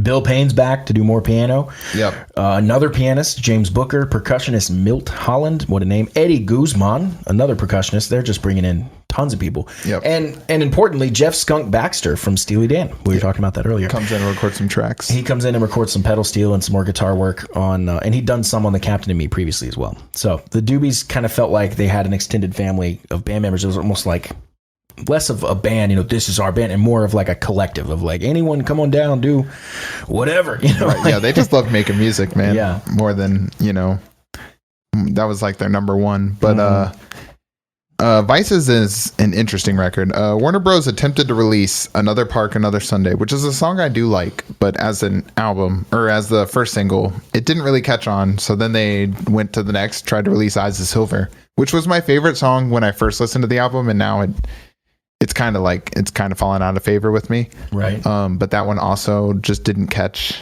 And interestingly enough, then they tried to release Nobody again, but with I guess a different version involving Tyrion now. Right. So they had slight changes, and they just couldn't get anything to catch. And this random radio station in Virginia started playing Blackwater, which was on the B-side, and Ted had put it on the B-side so that Pat could get royalties for it, right? Because it was a song Pat wrote. Tom had done Nobody, Pat had done Blackwater. So they sent it out, with the A side being Nobody, the B side being Blackwater, and Blackwater was the one that caught. And not only did it catch, it went to number 1. It was the biggest hit they've ever had up to this point. Yep, this is another version of Ted not catching the hit. Right, exactly. But it's just really interesting because it was just like they started playing it, then another radio station was like, all right, we'll play it. And, it caught on naturally. It's so rare for like a song that like none of the producers, none of the label, the band can't identify it, but a random. That is rare. And there's probably a ton of examples of those in musical history, but you're right. I'm excited to come across them. Mm-hmm. I know. Yeah, we're going to come across a lot of those. So one thing that really stood out, and they talk about this in the book, is the album cover of Vices, right? If you look it up, go ahead and give it a Google image if you're not driving. It's an awesome album cover. So it's a photo of the Doobie Brothers playing live in Kentucky, and their kind of utility guy, their do-it-all guy, Dan, had climbed in the rafters behind them mid-show and snapped this pic of all the dry ice and all the fog they have going on. Dan Fong was their kind of everything guy. He was their photographer, tour manager, arranging hotels, figuring out dinner. He was cooking for him a lot. Transpo, he just did everything. So they loved him to death and basically included him as a member. But if you go look at that album cover, he just kind of climbed up in the rafters and took this picture it's just really a spectacular picture. Yeah, this aerial view with the crowd in the back and everything. It's a really cool one. And that's what I was talking about as far as their album covers have a lot of thought in them. Although I guess you could argue this one was kind of like, whoa, just serendipitous. But yeah. There's a lot of thought and stuff into the album art that they have, more than I would have thought. Yeah, and around this time they ended up just adding Jeff Skunk Baxter to the band officially because Skunk. But Steely Dan wasn't going to be touring anymore. I think they were basically kind of wrapping up, taking a break. And so it was pretty seamless since he had already played some tracks, and he was a really good guitar player from what everyone talked about. Right. So he fit in. And then it was during the tour for Vices that they finally went to Europe for the first time. Right. I'm gonna let you take this one because you've been touring in Europe a little bit. Yeah, we've toured in Europe lately, with my band. So we didn't play with the Allman Brothers at the festival like they did, but yeah, that's impressive. So this was a dream of Pat's because he was a huge fan of the Allman Brothers, and when I love this story. I've had stories like this in my own life. When they arrived at the hotel they will be staying at, for the festival, Pat saw his room was next to Dickie Betts, right? Amazing, legend. Thrilled as he could be, Pat walked over to Dickie and started to tell him how much of an honor it is to be playing with him, how big a fan he is, just, the whole 9 yards. Dickie gives him a look that basically said, fuck off, slammed the door in Pat's face. Never meet your heroes. Never. But to be fair, maybe not the best time to approach him. It also could have been, you have to kind of give it a little bit of a grain of salt, like maybe he just had a bad day. That's what I was like, there's probably circumstances, but just overall. Where it stops, like, you have to ask other people, like, oh, I met him, he did the same to me. Oh, I met him, he did the same to me. Okay, it's him. Like, he's a dick. I gotcha. Or I met him, he didn't do that, he was totally nice. You must have caught him on a bad day. It just depends on other people at that point. But it sucks to have those experiences. And most of the time, if I ever interact with anyone like that, and unless it's a very specific setting, I won't even say anything. I'll just kind of be like, oh, I saw Elton John. I saw Elton John in Venice. I was like, I'm not saying anything. There he is. Let him do his thing. Crazy stuff. But anyway. But during this Europe tour, it was pretty interesting. So they were playing with like this, it was like a whole rotation of bands under the Warner Brother label. Right. And they would alternate headlining at all the different shows. So like you would open for somebody at one show, and then you would, they would open for you at the next. And it involved the Doobie Brothers, Little Feat, Tower of Power. Who we've seen live. We saw Tower of Power. Yeah, we saw Tower of Power. Yeah. Open for Journey. Yep. And Steve Miller Band. I was just about to say, and Steve Miller Band. So I think we've seen them twice. Yeah. Yeah, they're still out there doing it. Montrose, Graham Central Station, and Bonnaroo, which is, what was it, Michael? That's where Hosack went. Yep. So they just kept alternating. They had a great time over there. And then while they're over there, they got to meet a bunch of other affiliated, and I don't know exactly, because they're not the European leg of Warner Brothers or something. So that's, people like Elton John, the Rolling Stones, so Mick Jagger, Keith Richards, and Rod Stewart, who, fun fact about Rod Stewart, we should discuss this at some point, I believe still holds the record for the biggest concert of all time. It was like 3.1 million people. Really? I'll have to show you the pictures. I wonder what it was for. It was in Rio, Brazil. Oh, I feel like I've heard of this. Like, have you seen Rio? Just look at the pictures of this, though. It is like, oh wow! It is absolutely. I've seen these pictures before. I didn't know this was a Rod Stewart concert. I don't know if it was a festival he was It was probably a festival, but yeah. I don't know the details. But every time I see Rod Stewart's name, I just think respect. No, that's crazy. So the Doobies, remember Elton sitting in on, while they're over here, he's sitting in on Listen to the Music with them during the finale of one of the shows. Like, just imagine what that would have been like. That's so awesome. So that brings us to what, God help me out here, What Were Once Vices Are Now Habits. So that came out February 74. Yeah, we already... so Vices had... So they were touring this one, right? But we had to go back because we... Yeah, that's right. They were, because of our notes. Yeah, they were touring. So this one had Tom, Pat, John Hartman, Hosack, Tieran Porter, and then Keith Knudsen. Are we saying... Is it really Knudsen? Knudsen. Yeah, but so it's not like the K and knee. Yep. No, everybody... In all the interviews, everybody pronounced the K. Yeah. That's funny. What if it was... the whole time. They were just mispronouncing it on purpose. Yeah, like Chad Kroeger from Nickelback. Mm-hmm. Apparently it's Kruger, and he's just never cared or corrected anyone. People. Anyway, so that brings us to their fifth album, Stampede. We alluded to this earlier with the horses and the big hats and all that stuff. That's April 1975. So the members at this point are Tom Johnston, Pat, John Hartman, Tieran Porter, Keith Knudsen. So everyone we just had in the last album, but now we've added Jeff Skunk Baxter. So the singles on this one, I guess there was just one, and it actually is one of my favorites by the Doobie Brothers, and it happens to be a cover.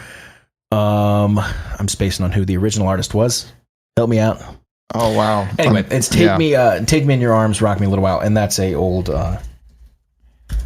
Motown song. Motown, yep. Why can't I find the artist? We're finding it. Yeah, we got to look it up. He won't be able to move on without it. I have to properly attribute it here, right? I thought it said it in the book when they were talking about it. It definitely does, and I knew it, and I just don't... here it is. We're getting closer. We're getting closer. Come on. Still researching. Wow. All right, we're dropping the ball here. Oh, Jermaine Jackson had released it. There's no way this is... Kim Weston. Thank you. Kim Weston. All right. Okay. Nailed it. Got it. Only took 15 minutes. All right. So the Doobie Brothers' fifth album, Stampede. That was released April 75, as we said. So it was the first one with Skunk as a band member, and the last before the Doobie Brothers would bring on Michael McDonald. So this one finds them in an interesting spot. So I guess it had more singles than just Take Me in Your Arms. Yeah, Sweet Maxine they tried as the single. And it did hit number 40, but it didn't do as well as Take Me in Your Arms, which was... and Tom had wanted to cover that song for a long time, and the band was kind of lukewarm about it. He finally got him to agree. And I totally see what he's saying. If you listen to the original, it's good. If you listen to, their cover of it, it's like... I definitely see like what he was hearing. And it came out amazing. What struck me about this song is there's a song after Take Me in Your Arms. It's called I Cheat the Hangman, and it's a Pat song. It's a good song. But in the book, Tom says he wasn't in the studio that day. He doesn't think he's on the song at all. He said if he is, he may have sung like one backing vocal or something, but he definitely didn't play any instruments. He wasn't like... That blew my mind, because I was like, if you're in a band, usually you're going to be on your songs. Yeah, all of them. But it's so interesting how much of a collective they are, and he didn't say it in like a negative way. Yeah, not negative at all. He was just like, yeah, I went on that one. I did whatever. So it's like really cool that they're able to do stuff like that. So around this time, and this really came out towards the end of Vices, and during the recording of Stampede, Tom was having serious health issues. He's had an ulcer problem since he was really young, and all that touring couldn't have helped. Dude, that's what I'm saying. All the touring, all the drugs, just the crazy lifestyle, the drinking, really made it act out. The thing about touring, it is all of the, you can add on to it with the drugs and stuff. But the biggest, hardest part about touring is the lack of like quality sleep. Mm-hmm. Depending on what level you're at, like you're not ever getting good sleep, and you're not ever getting enough sleep. Yeah. So it just adds up after even after a week or so, you're just like, kill me. But during their tour for Stampede, Tom ends up being rushed to the hospital like right before a show. His ulcer had started internally bleeding, and so the band went out, kind of talked to the crowd. They were honest with them. They just said like, hey, Tom had to go to the hospital. We'd still love to play some music for you guys if you want. And apparently the crowd went crazy, and they say it ends up being one of the best shows they ever played that night without Tom. But that's crazy, and also a little bit offensive to Tom. it is, but it's just like the crowd just like, it was more so for not support that they did for Tom. The fact that they were like, that was the best show we've ever done. Like, yep, best show we've ever done. Tom's sitting there bleeding in the hospital like, God damn it. God. But basically after this, they improvised that night.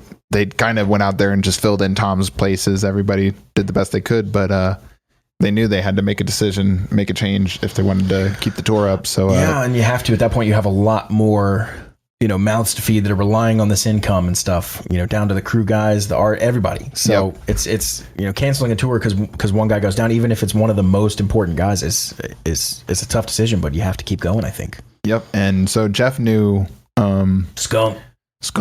Jeff knew a keyboardist and backup singer that he played with in Steely Dan, Michael McDonald. Heard of him. And so they had him, they flew him down to New Orleans for a couple days to rehearse. I think he had like 2 days to get ready, which nice. I know you've had experience having people call you like, hey, show tomorrow. Yeah, can you learn play 40 tonight? songs? It's 4 p.m. Here's a set list of songs you've never heard. So even though Michael sounded so different from Tom, they just loved what he brought, like his dynamic. Yeah. They loved his sound. And it's just so crazy to me that Michael was a backup singer. When you hear his voice, it is not backup material. He's got obviously a famous, immediately recognizable tone. Mm-hmm. So it's like, that is interesting to me. I thought that too when I read that. I was like, backup. Okay, well, yep. Your main singers must have been pretty good. So I really like I like that Michael McDonald's like super shy too. Mm-hmm. And you hear his voice like soft spoken and it's like this powerful rasp almost like with the soul but then singing voice, you're right, explosive. Exactly. So like after the tour, Michael filled in, they were able to finish up the tour, and in Doobie Brother fashion, like as soon as they're done with the tour, they're back in the studio basically immediately, always. It's insane. And so Pat was talking to Ted if he could invite Michael McDonald and Bobby LeKind to come into the recording studio. And I'm going to get a little more on Bobby LeKind later. I'm going to dive into Michael right now, but Bobby has a cool story. But Ted agreed to let the two come into the studio, and so they had already cut the song Wheels of Fortune with a different drummer than Keith, because Keith couldn't make the studio, so they just had a different guy that was there. Richie Hayward from Little Feat, which was one of the bands they toured with, happened to be in the studio, so he just sat in.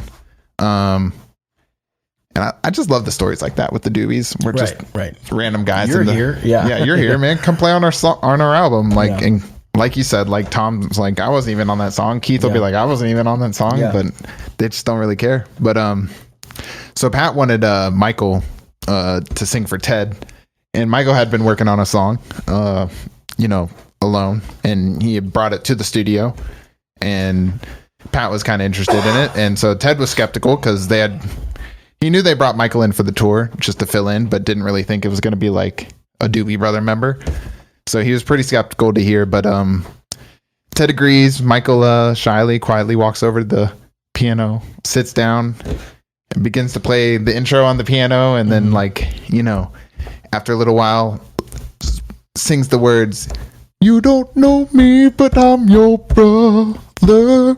And Ted just glances over at Pat and gives him like the oh my god look, because up to this point, when you're listening to Doobie Brothers in discography order, it's all Tom and Pat. Yeah, for sure. Up to this point, and then when so this song, to give it away, is Taking It to the Streets. When you hear this song and Michael singing, it's just like so insane. Yeah. Like the sound difference. Oh yeah, it's a completely different band, Yeah, no, it definitely sounds completely, and it's like, this is the start. This is the Michael McDonald era. Mm-hmm.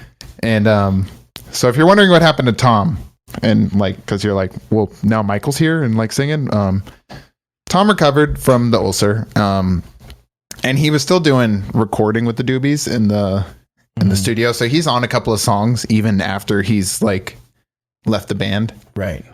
So I think he actually has recordings past what is the album after Taking It to the Streets? That'd be Minute by Minute. I think. No, there's one in between. One in between. And I think he's credited on that album, but I don't think he's part of any songs. Living on the Fault Line. That's right. So he's like credited on the album when you look at that, but he doesn't. I think he had wrote like 3 or 4 songs and just none of them made the album at that point. So by this point, he's kind of... He's stepping back a little bit, and eventually, Tom ends up leaving the band because he just really didn't feel like he fit in with kind of the new direction they're taking with Michael McDonald and stuff. Because Ashton's right, it is a totally different sound. If you listen to, I don't know, play something from Stampede, or even go back further to Loose Street, something like that, and then play Taking It to the Streets, and it's like you would think it's a different band if you didn't know it was Doobie Brothers. Yeah, for sure. Which is kind of the beauty of the collective, right? You can have different sounds. That's kind of the whole point. So Tom ends up leaving the band, which it wasn't like a negative thing either. It seems to me that none of these guys, surprisingly somehow, as rare as it is in the music industry, none of these guys seem to have egos, really. Yeah, they're all Tom like friends before. Tom was just else. Very much like, hey, this isn't for me. Love you guys. I'm gonna go do my thing. And he still was like, because he recognized that the sound was like way more commercial. Then basically he recognized like, okay, this new sound is like going to make them way more famous than they ever were. Right. But it's just not my style of music. Right. And so it was just very respectfully took a step back, but he still loved playing music, but he took a break from music, gained some weight, was playing some like rec softball, playing with like some local bands, just some local guys. He was like unhealthily skinny or something, right? He was real lightweight from the drugs and the ulcer and stuff. I think the ulcer as well, but so he gained weight and that was like healthy. I think the doctors wanted him, but during his time, and then he ends up hooking back up with Ted and making some solo albums. Yeah, that's right. So he makes 2 of them. We checked them out. They were good. Yeah, I really liked the first one more. And a lot of, if I remember correctly, a lot of cool guest spots as well, right? Steve Perry was credited singing some backing vocals. Yep. He even brought Michael McDonald. Yeah. If any of you think that like there's bad blood between Tom and Michael coming into the band, like Michael played keys on Tom's solo albums. Yeah, definitely didn't seem to be the case at all. Pat does singing on his second solo album. For sure. They stay friends the whole time. So that's really awesome to hear. So that brings us to Taking It to the Streets, which is their 6th album. March 1976 is when it was released. The members, Tom Johnston, Pat Simmons, John Hartman, Tieran Porter, Keith Knudsen, Skunk Baxter, and Michael McDonald. You see, we're not ever removing people here. We're just adding. Yeah. It just keeps becoming this whole thing. So the singles there were Wheels of Fortune, which is the first track, Taking It to the Streets, which I believe is the second track. And It Keeps You Running, I guess, which is the 7th track. Yeah, I really like this album because Wheels of Fortune has, this album is unique because it features Pat singing, Tom singing, and Michael singing on, so this is that like in the middle album where they're in the middle of their transition. For sure. But, and speaking to the album art, right, it has, it's kind of, I mean, maybe not as well thought out as the others, but it has Pat basically just wearing some sunglasses. Yeah, and Pat didn't even like that photo. So it's a very close-up picture of his glasses. He liked the picture that's on the back better he wanted that to be the cover. I don't know that I've seen that one. Let me see. But everybody liked the picture of the close-up of Pat. And he really just didn't see what was so special about it. He was just like, all right. I mean, I stand with Pat. I don't really see what's so special about that either. Yeah, and it became iconic, though, which is weird. Must be this one here. This picture, so it's that's the one that he wanted to be the original. That makes sense. Taking it to the streets, I get it. That's cool. Yeah, that's a cool one for Taking It to the Streets. Like that. I mean, yeah, that's cool. But it is what it is, So they were nervous about the release of the album. They knew it was good, but they weren't sure how their fans would react to the sound being so different and Michael McDonald being, basically a lead guy now. And he himself was extremely nervous. He was very scared that Michael was like throwing up and stuff. Apparently, we can't do it. I'm so bad. Like they thought that he was gonna he really thought he was the reason. He thought he was going to ruin the Doobie Brothers because he knew he was hyper aware of his sound was different and he knew that the band sounded different. And so he was super aware and super I'm going to ruin this band. That's what he was thinking the whole time. Yeah. And everyone was behind him. So, the album still featured Tom in a few tracks, still had some Pat songs and even a bonus song with Tieran on lead vocals about Tom leaving the band. Yeah. That's interesting. That's the, let me find that track. I think it's track 6. Track 6. Yep. For Someone Special? Yep. Nice. That's a good song. It is a great song. Yeah, that's cool. So it's an interesting mixture of like old and new. It's kind of, and you pointed out before we hit record, it's kind of like this is the transition album. It's between the early and the 80s, or the different eras, you know. So that's kind of an interesting spot the band finds themselves in. Yeah, so the song "Taking It to the Streets" actually peaked at number 13 on the charts, and this is the song one of my favorites. This is the song Michael wrote, his first song that he brought to the band. And I had heard, and I don't know how true this is, but one of the first songs he'd ever written, period. Oh, really? Yeah. I mean, he was only 22 at this point. Yeah. When he came to play with the band, he was 22, which is awesome because he, prior to that, was touring with Steely Dan, which was a dream of his to play for Steely Dan, and he was doing it so young. At like 18, 19. But then the band literally broke up right after, so it's like, well. It's like, okay, cool. Did it. Yep. Next. And I love Taking It to the Streets. Such a good song. Really good song. Gosh, the vocals on it are so good. And then Wheel of Fortune was the other one, which I also really like. Yeah. There's a really cool groove part in the middle. They put some funk in it. But it peaked at number 87 on the charts. And is the last song that features Tom on lead vocals. Yep. And then It Keeps You Running, the third single, which I was making jokes about this. This is one of the Banjo-Kazooie songs. Right. The intro, for some reason, to me, just sounds like an old school video game, like background music. N64 Banjo-Kazooie. Yep. Please do us a favor. Play It Keeps You Running, I don't know, 30, 40 seconds. And then go to YouTube and just search Banjo-Kazooie music. And just see if they sound similar to you. They do to us. But it reached number 37 on the charts, so this album did pretty good. And it was also, It Keeps You Running was also featured in Forrest Gump. Yep. So it's pretty cool. It plays during like when he's running around America and they're doing the news report on him. That's the song that starts playing. Maybe a little on the nose. It keeps you running. They're only I went back and watched because I had to watch like this whole part of Forrest Gump because I wanted to see where it came in, and it's like 3 or 4 songs that are all about running, and it's one of them. True. Yep. Yeah. But it got to make the soundtrack for the movie. That's awesome. That'll give him a few more creds there. And then I personally wanted to throw a shout out to Rio. Rio. I like that song. That's track 5. Yes, it's I like it. That's all I'm gonna say. Go give it a listen. All right. That brings us to the 7th album, Living on the Fault Line, August 1977. That's the year Star Wars came out, so it's a good year. Tom Johnston, Pat Simmons, and Tom Johnston, by the way, with an asterisk because he was actually not technically on the album, but we talked about that. John Hartman, Tieran Porter, Keith Knudsen, Jeff Baxter, and Michael McDonald. So this is the same as the previous album, but with a little bit less Tom. Yeah, so they're starting to get more into that Michael McDonald groove. This really to them feels like their first album without Tom. Even though Tom wasn't really on much, everyone in the band says this one felt the most, very different because Tom wasn't there, part of the process at all. Right. Singles. This one has Little Darling, I Need You, and You Belong to Me, and that's not the Taylor Swift song. Yep. No. So this one, because Tom wasn't there, Pat kind of took this to get more experimental with his right. With his, and you needed that. You needed those checks sounds. And balances, I think. Now, one thing, the very last song is called Larry the Logger Two-Step, and there's a fun little story with that later when they bring in a guy named John McPhee that we can talk about then. But I wanted to kind of put a pin in that. Yeah. But the album was moderately acclaimed. Little Darling peaked at 48, and that's okay for them. It also featured the song Echoes of Love. Echoes of Love, which is a good one. Yeah, and Pat actually wrote this for Al Green, but Al decided to pass on the song. And they're so cool, and they played together at some kind of show where cool. Pat met him, and they played together. So it ended up on the Doobies album. So it ended up there, and that is a good song, and I would have loved to hear Al Green sing it. Oh, yeah, that's true. That would have been sick. That would have been cool. So we talked about Bobby LeKind earlier, and now it's time to kind of pull the pin out of that and dive into his story, because you were right, it is a really cool story. I want to let you handle that.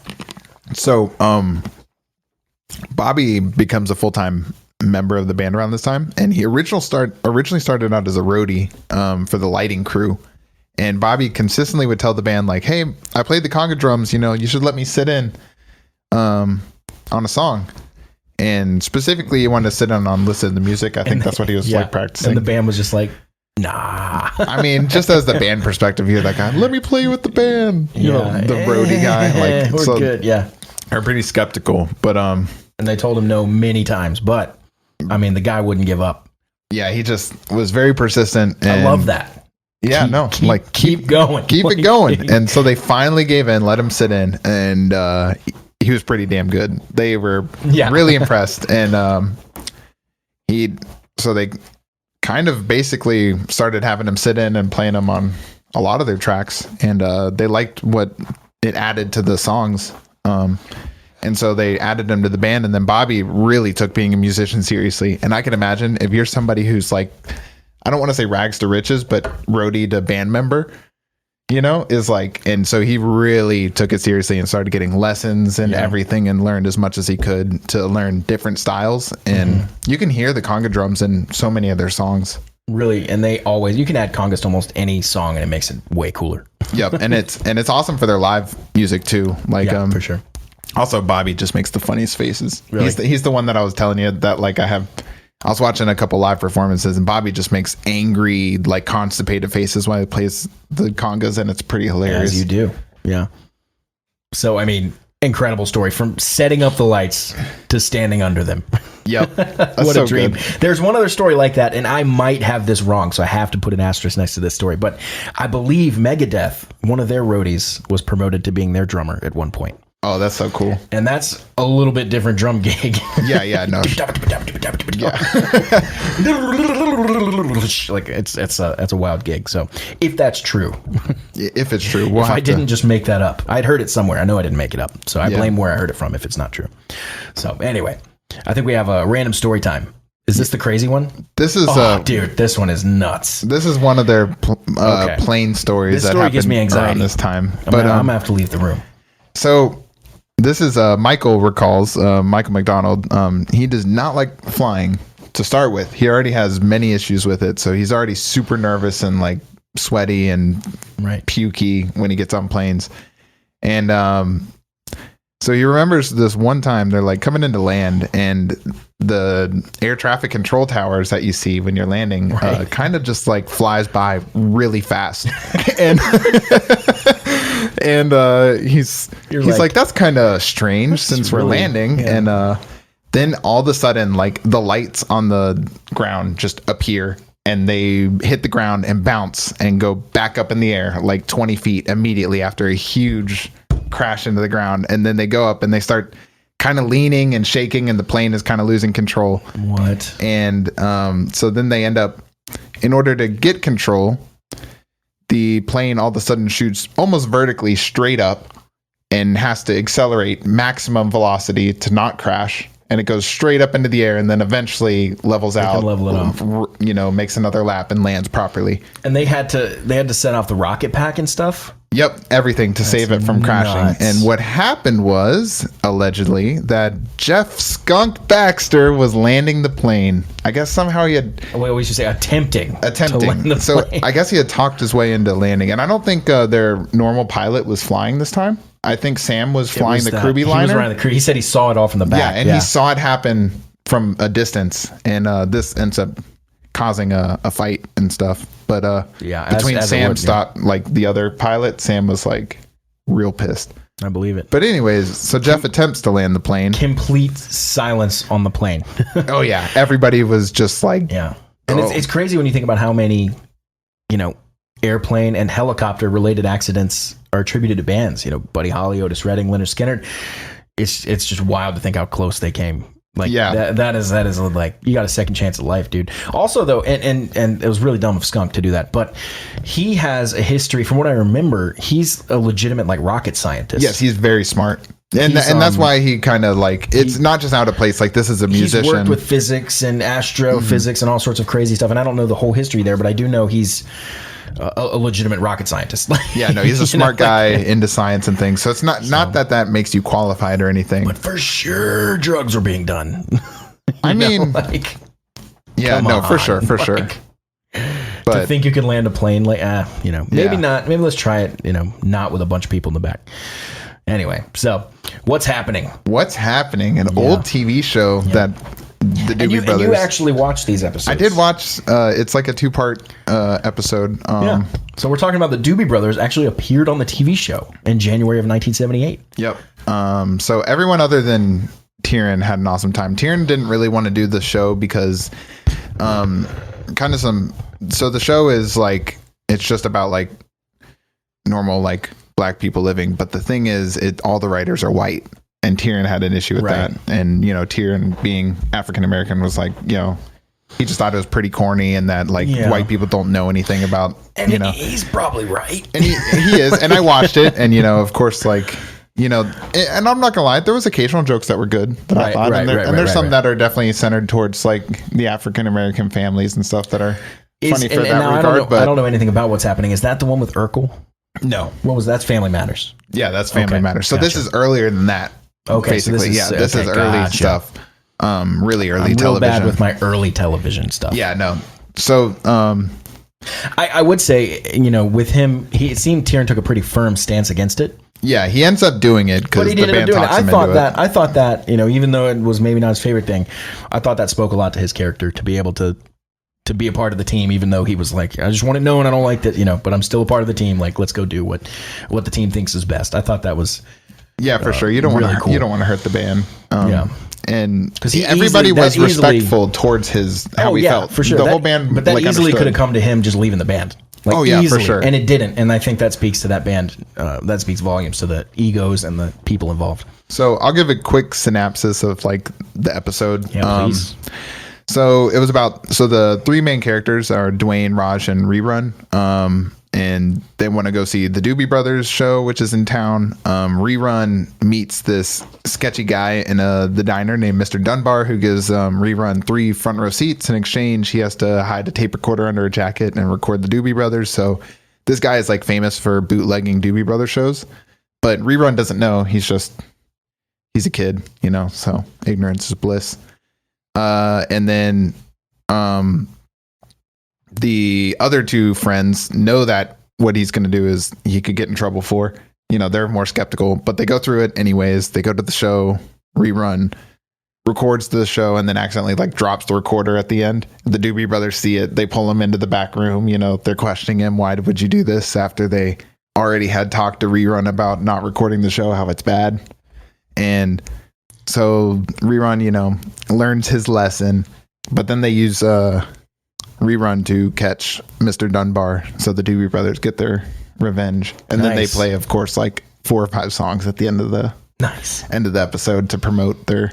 Oh, that's crazy. Which they open with Echoes of Love. I love that. Oh, nice. Yeah. That's funny, though. You're right. It does sound a little corny, and insofar as it sounds like one of those videos they make you watch in middle school about, like, drugs are bad. Mm-hmm. You shouldn't tape shows. That's bad. It was like that, but that was a big issue back then. That was, like, early in the music scene. Sure. You have to remember. That was, like, the early... remember, that was the whole Grateful Dead's, like, thing. Like, Grateful Dead bootlegs were, like... That was a thing. You know? So anyway, we're moving into Minute by Minute. The 8th album. It is rare, I would say, that the 8th album is the best, but I think that is probably the case here. If you even get to 8 albums, it's probably not good. Right? If most bands. This is December 1978. But this band's a little different, where they just release an album basically every year. Yeah, it's like yearly they release an album, and then they do about 150 shows a year. Every year they had an album. That's wild. They were a busy group of musicians. So the members for Minute by Minute: Pat Simmons, John Hartman, Tieran Porter, Keith Knudsen, Skunk Baxter, and Michael McDonald. So again, they've kind of stuck with this lineup for a minute. We've now fully lost Tom, though. So the singles are "What a Fool Believes," "Minute by Minute," and "Dependent on You." "What a Fool Believes" probably deserves a little bit of talky time here. A little bit. So let's get to that. Yeah. So "What a Fool Believes" is. I guess I'll just start with the album first, because it's there's so much to talk about. Because if you're not familiar with the Doobie Brothers, this is going to end up being their number 1 album, right? With the number 1 song, and it's also our personal favorite, right? Going through it all. Both of ours, yeah. So December of 1978, the album would release Minute by Minute. Now, during my research, I don't think you're not able to dedicate as much time to music listening as me, since you do music for a living. But I had to have listened to this album over 100 times. Yeah. No joke. Yeah. And I still love it to death. That's good. That's the mark of a good album. I never got sick of it, but I really, really recommend it. And the first 4 tracks are my favorite. Just in a row, the way they come in. But that's the 3 singles and then the first track. Yep, the 3 singles and the first track. They go so great. So Minute by Minute went platinum 3 times. And so I didn't know this, and for anybody else who didn't know, you probably know it. But I looked it up. So when a record goes gold, that means it sold 500,000 copies. When it goes platinum, it sold 1 million. Double platinum means 2 million. Triple means 3, so on and so forth. Until you hit platinum, until you hit 10 million, which is going diamond. Right. So triple platinum. This album sold over 3 million copies. Right. Which is so crazy. Diamond albums, I think, would have to be Thriller. Yeah. And then the Eagles' Greatest Hits is one. Yeah, those kind of. Probably Back in Black. Those legendary ones. Yeah. And that's crazy because this was such a high selling album and it only hit the 3 million. So that you put those really in perspective, puts you in perspective for what diamond means. Yeah.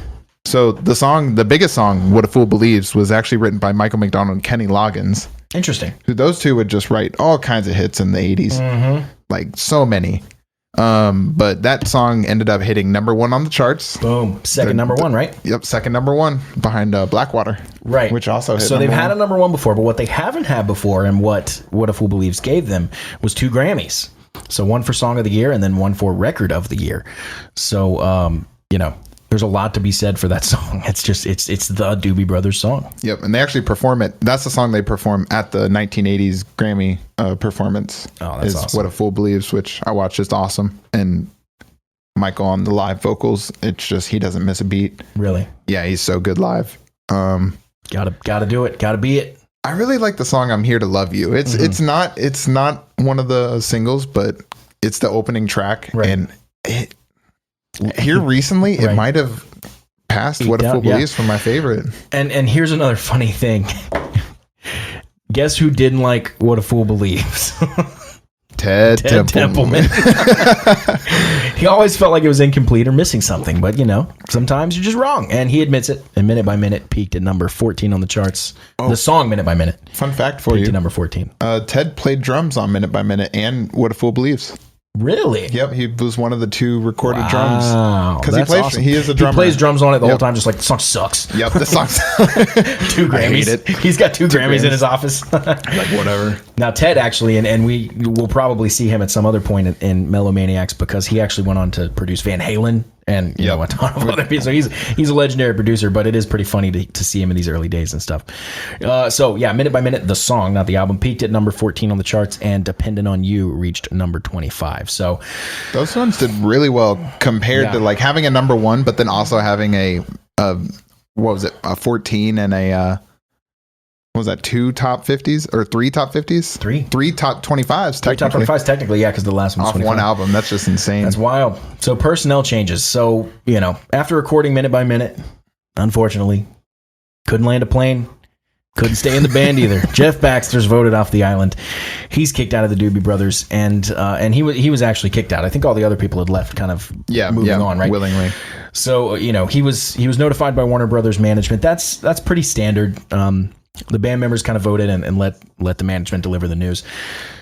We don't want to get too into the dirty details, but basically he seemed to be becoming a little too eccentric and just kind of lost control, and so they had to get rid of Skunk there. There's some footage of him playing sitting down, playing in a bathrobe, just kind of some odd stuff. Tom hated that more than anyone else. Even though Tom wasn't with the band at this point, he talked about the little times he did have with Jeff. He just hated his stage presence, and he just said he did a lot of weird things on stage. I think he's a really eccentric guy. I think he's like we said, he's incredibly smart, and I think he's done a lot of drugs. So you put those together, and it's his brain is at a different place than most people's. Yeah, no, for sure. But after Skunk left, or rather was kicked out, Hartman actually ends up leaving. So they had to take some time to think if they wanted to even keep going, because they lost a drummer, they lost Jeff, who was a huge part of the band, and they decided that they wanted to do some personnel changes around the board. So So they add a second drummer again, just because best name in the game, second best name in the game. Yep, Chet McCracken.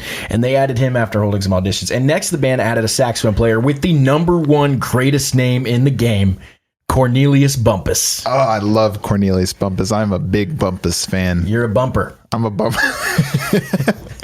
I hope he calls his fans that. If he doesn't go by Corny Bumpy, then I don't even care. So Pat obviously had known him from the Santa Cruz music scene, and he's got an incredible voice, gospel, soulful. It's just all around awesome. Yep. And he has a lot of really cool sax solos on some stuff, and I love his singing, work. Everything. It was awesome.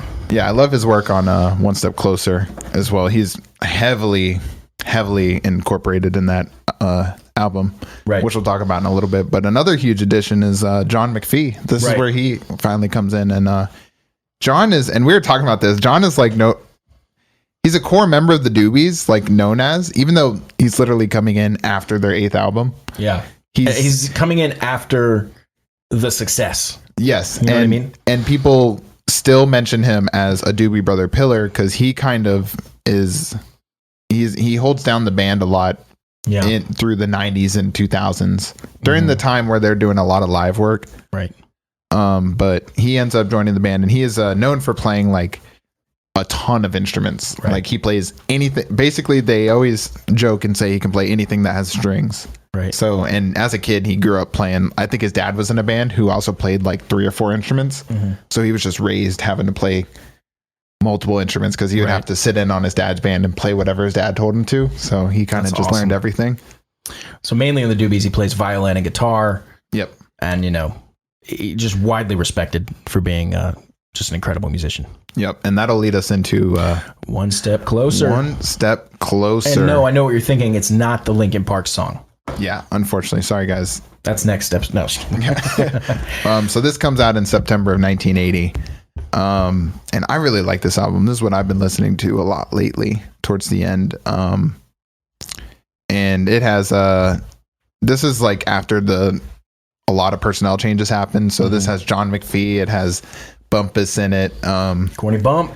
But and I think Tieran recorded on this, but then they end up getting a different bass player for a little bit. Right. And I don't know when it happens exactly, but it's just it was weird on the timeline, but I do believe he recorded everything for this album. Right. But everyone really got a chance to shine here, especially Cornelius, in my opinion. He got tons of sax solos. This album is really, really 80s. It is so 80s. That's good, though. It is great. They kind of defined the 70s. They kind of defined the 80s. They're just moving with the times. Classic. But Real Love was the big hit from this album. It peaked at number 5 on the charts. Perfect. It's classic 80s with some sax. Yeah, I think this album has courtesy of Bumpus. So I think Bumpus has lead vocals on 2 songs and then splits vocals with Michael on a 3rd, and then Pat does a couple. So this one also features 3 singers throughout it. But that's awesome. That's a great album.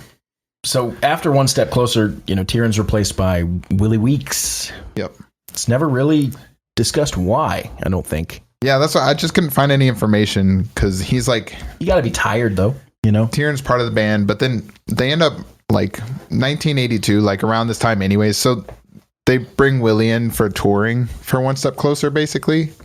But then after the touring for One Step Closer is done, around 1982, Pat's just starting to feel a little wore out, feeling like the band is really different. And it really is. If you listen to the evolution of sound, by this time, it is very different by One Step Closer.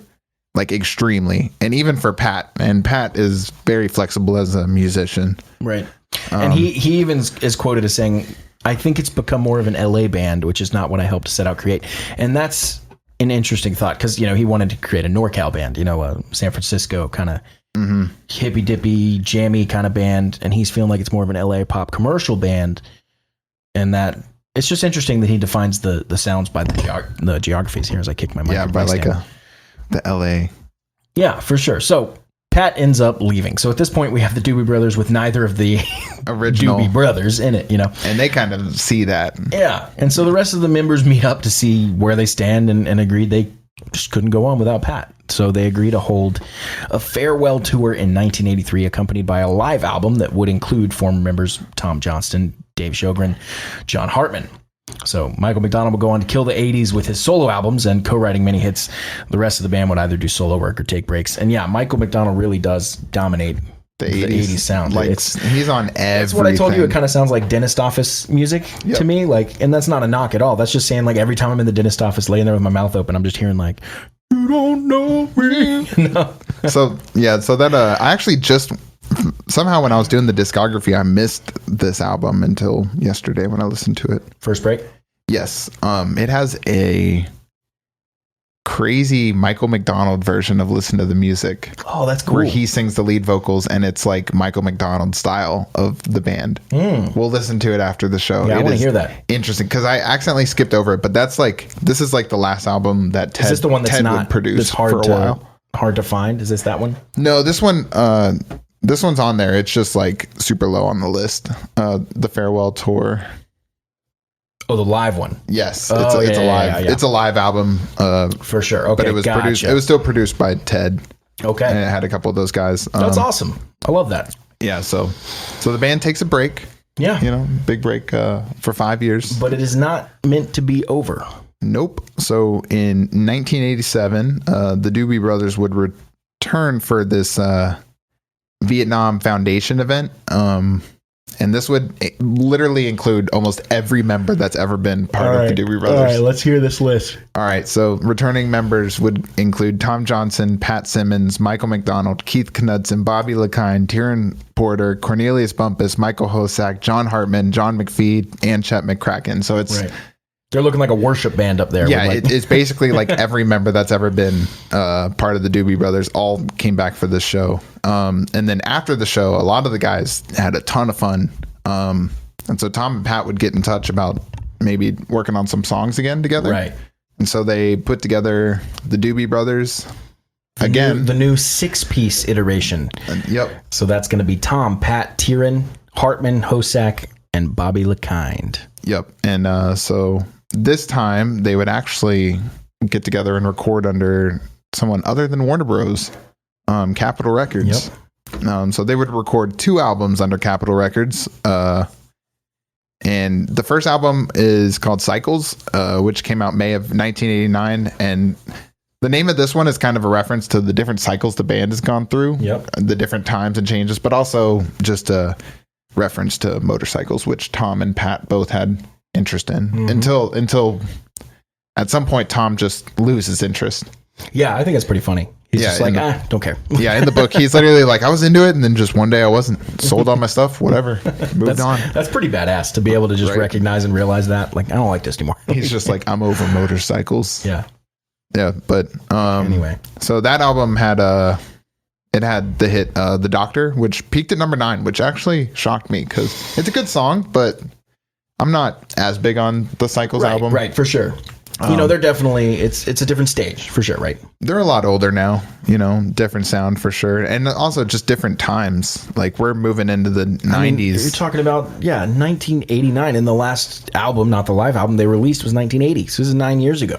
Yeah, exactly. So how much changes in 9 years, especially when in the music industry. So being able to come out and hit a number 9 on the charts, is still pretty impressive. This band is always full of surprises, but following that, the band toured, and then unfortunately Bobby LeKind actually contracts cancer, which most of the members that have died from this band all die of cancer. It's weird. It's a big one. It's like 3 or 4 of the members that die are all cancer. So he would contract cancer, and it would take his life later in 92. And that's the year I was born. But the second album they recorded under Capitol Records was Brotherhood, which came out in April of 1991. And this would be the last album to include Tieran and John Hartman, who would both depart after this. Yeah, and it's interesting as we get to these kind of points of these biographies and stuff. It's always kind of sad because it's kind of like it was clearly like over. Like we're on the backside of the bell curve. You know what I mean? Mm-hmm. So this album had no singles that would chart, and because of this, Capitol Records would drop the band just because these albums really don't have a whole lot going for them. I won't lie. But after, like I said, Tieran and John depart, so the band picks up former members Keith Knudsen and John McPhee. Right. And see, that's what I was talking about with you earlier. He's credited as being such a huge part of the band. He's not even there for the 2 albums that they did. Like, you know what I mean? Yeah, he's more of a live guy than anything else. And the band, I don't even list in our notes and in our research. You can go and look for yourself, but there are way more member changes that happen. It's just a lot of them are like little, like a main recording guy maybe doesn't go on a tour with them, and so they bring in someone else to replace them for a tour. I just don't put those as member. Right. We're talking the Doobie Brothers. You know what I mean? Yeah. And it does get, and there is a time during this, and I don't go full in depth, but during this 10-year span after John and Keith Knudsen join again, they make an album. Right here, there. Oh, that's right. I was confused with the other thing. Yeah, I was ahead of myself. But the band focuses on live performances for a while, and then not for a while, 7 years. Yeah, after these guys joins, and then they finally make the album. This is the hidden album that I couldn't find. Right, Sibling Rivalry. This album was under 2 different labels, and it was recorded in John McPhee's recording studio in his house, I guess. And I can't find it on Apple Music and really anywhere, not even YouTube. That's weird. Like, I just can't find it, so I did not get to listen to this album. Nothing at all? But nope. I listened to some demos. That's cool. Or not previews. Some previews and demos. And it actually sounded like an album I want to listen to, but it had nothing that hit the charts. Yeah. It didn't really do well. And so I have to imagine just because it's so hard to find. I was going to say, if you're listening to this, please, melomaniaxpodcast@gmail.com. If you're somebody that owns a copy of Sibling Rivalry. Yeah, like, why is it so... Please get in touch with us. Yeah, I don't understand why that one's not as in the meantime, accessible. We'll keep looking for it, for sure. Yeah. It's got to be at, like, I don't know, Manifest, CD store or something. I'm sure it's in one of those places, but so they released that album, and then for the next 10 years, they would just do live work and tours again. And during this time, 2005, Keith Knudsen would get sick and pass away from cancer, I believe. That funeral was hard for everybody because Keith had been part of the band for quite a while at this time. And they auditioned a few guys and ended up landing on Ed Toth to replace Keith. And then from 2008 to 2010, they would work on their 13th studio album, World Gone Crazy, which this one was recorded under HOR Records, and was also the return of their old producer, Ted Templeman. So he hadn't recorded the past couple since Capitol Records, probably because he's contracted with Warner Brothers. No, yeah, so he hasn't recorded since the farewell tour, actually. And so he comes back in, which is where they do the remake of the song "Nobody," which is what they released as the single for this album. And it hit, and no songs charted. But the album itself actually hit 39 on the chart of top 200 albums. Wow. So during its time. So the album was well received, but no song in particular.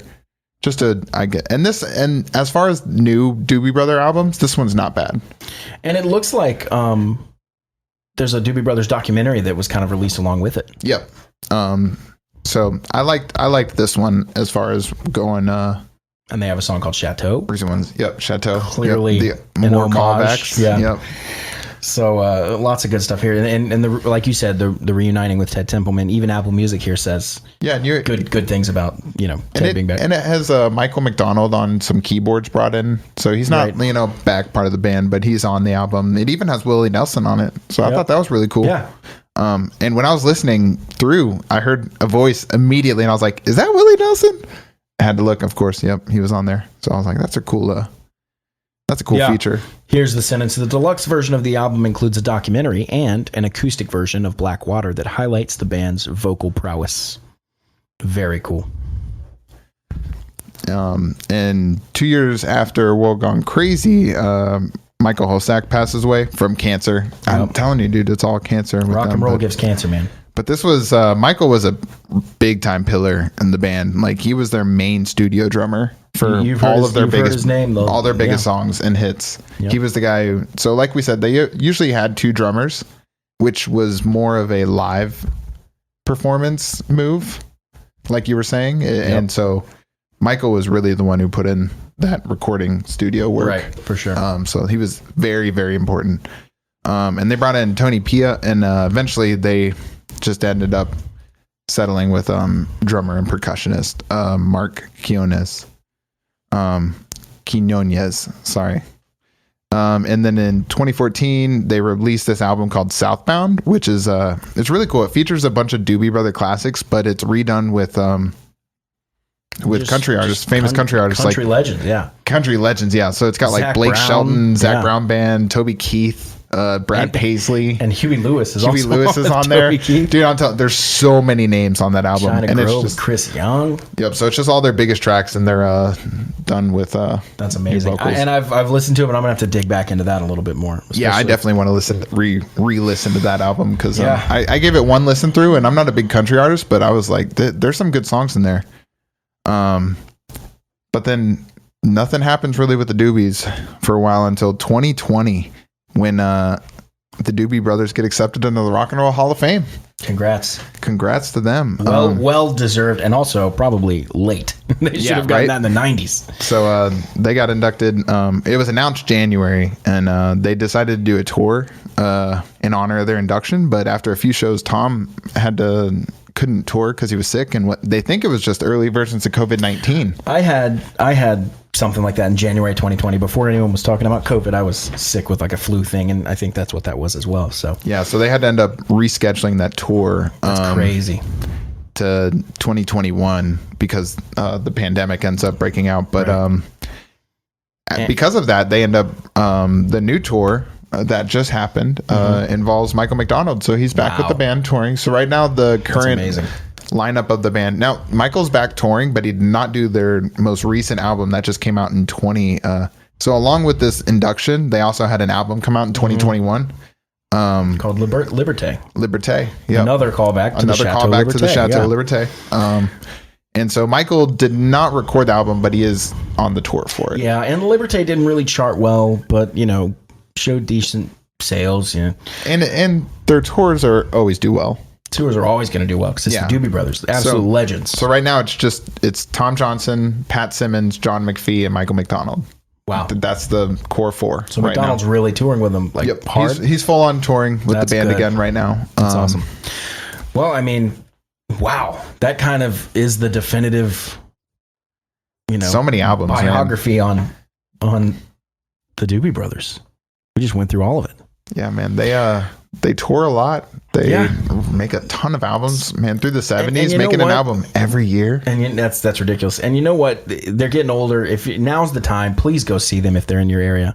Yeah, they should be out touring. I know they just finished up a tour, but in Doobie Brothers fashion, they're probably going to be doing tours over the next couple years.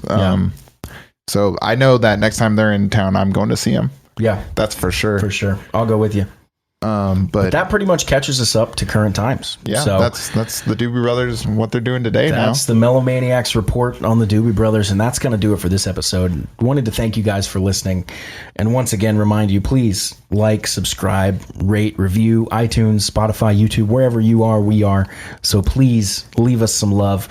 Email us melomaniaxpodcast@gmail.com. Remember, Melomaniax is with an X. And drop your thoughts and comments on the Doobie Brothers, any relevant information we may have left out or forgot, anything you want to add, or just say hello. We'll get back to you as soon as we can. That's going to do it for us. Thank you so much, this guys. Episode. Yeah. Yep. And we'll see you next time as we dive into Damon Albarn and Blur and the Gorillaz. Wow. And I know nothing about, any of those. Any of those? Gorillaz is I know a top 3 band of mine. And so I'm excited to learn a little more. That's all I know. All right, you guys. Until next time, I'm Dallas. I'm Ashton. We'll see you guys later.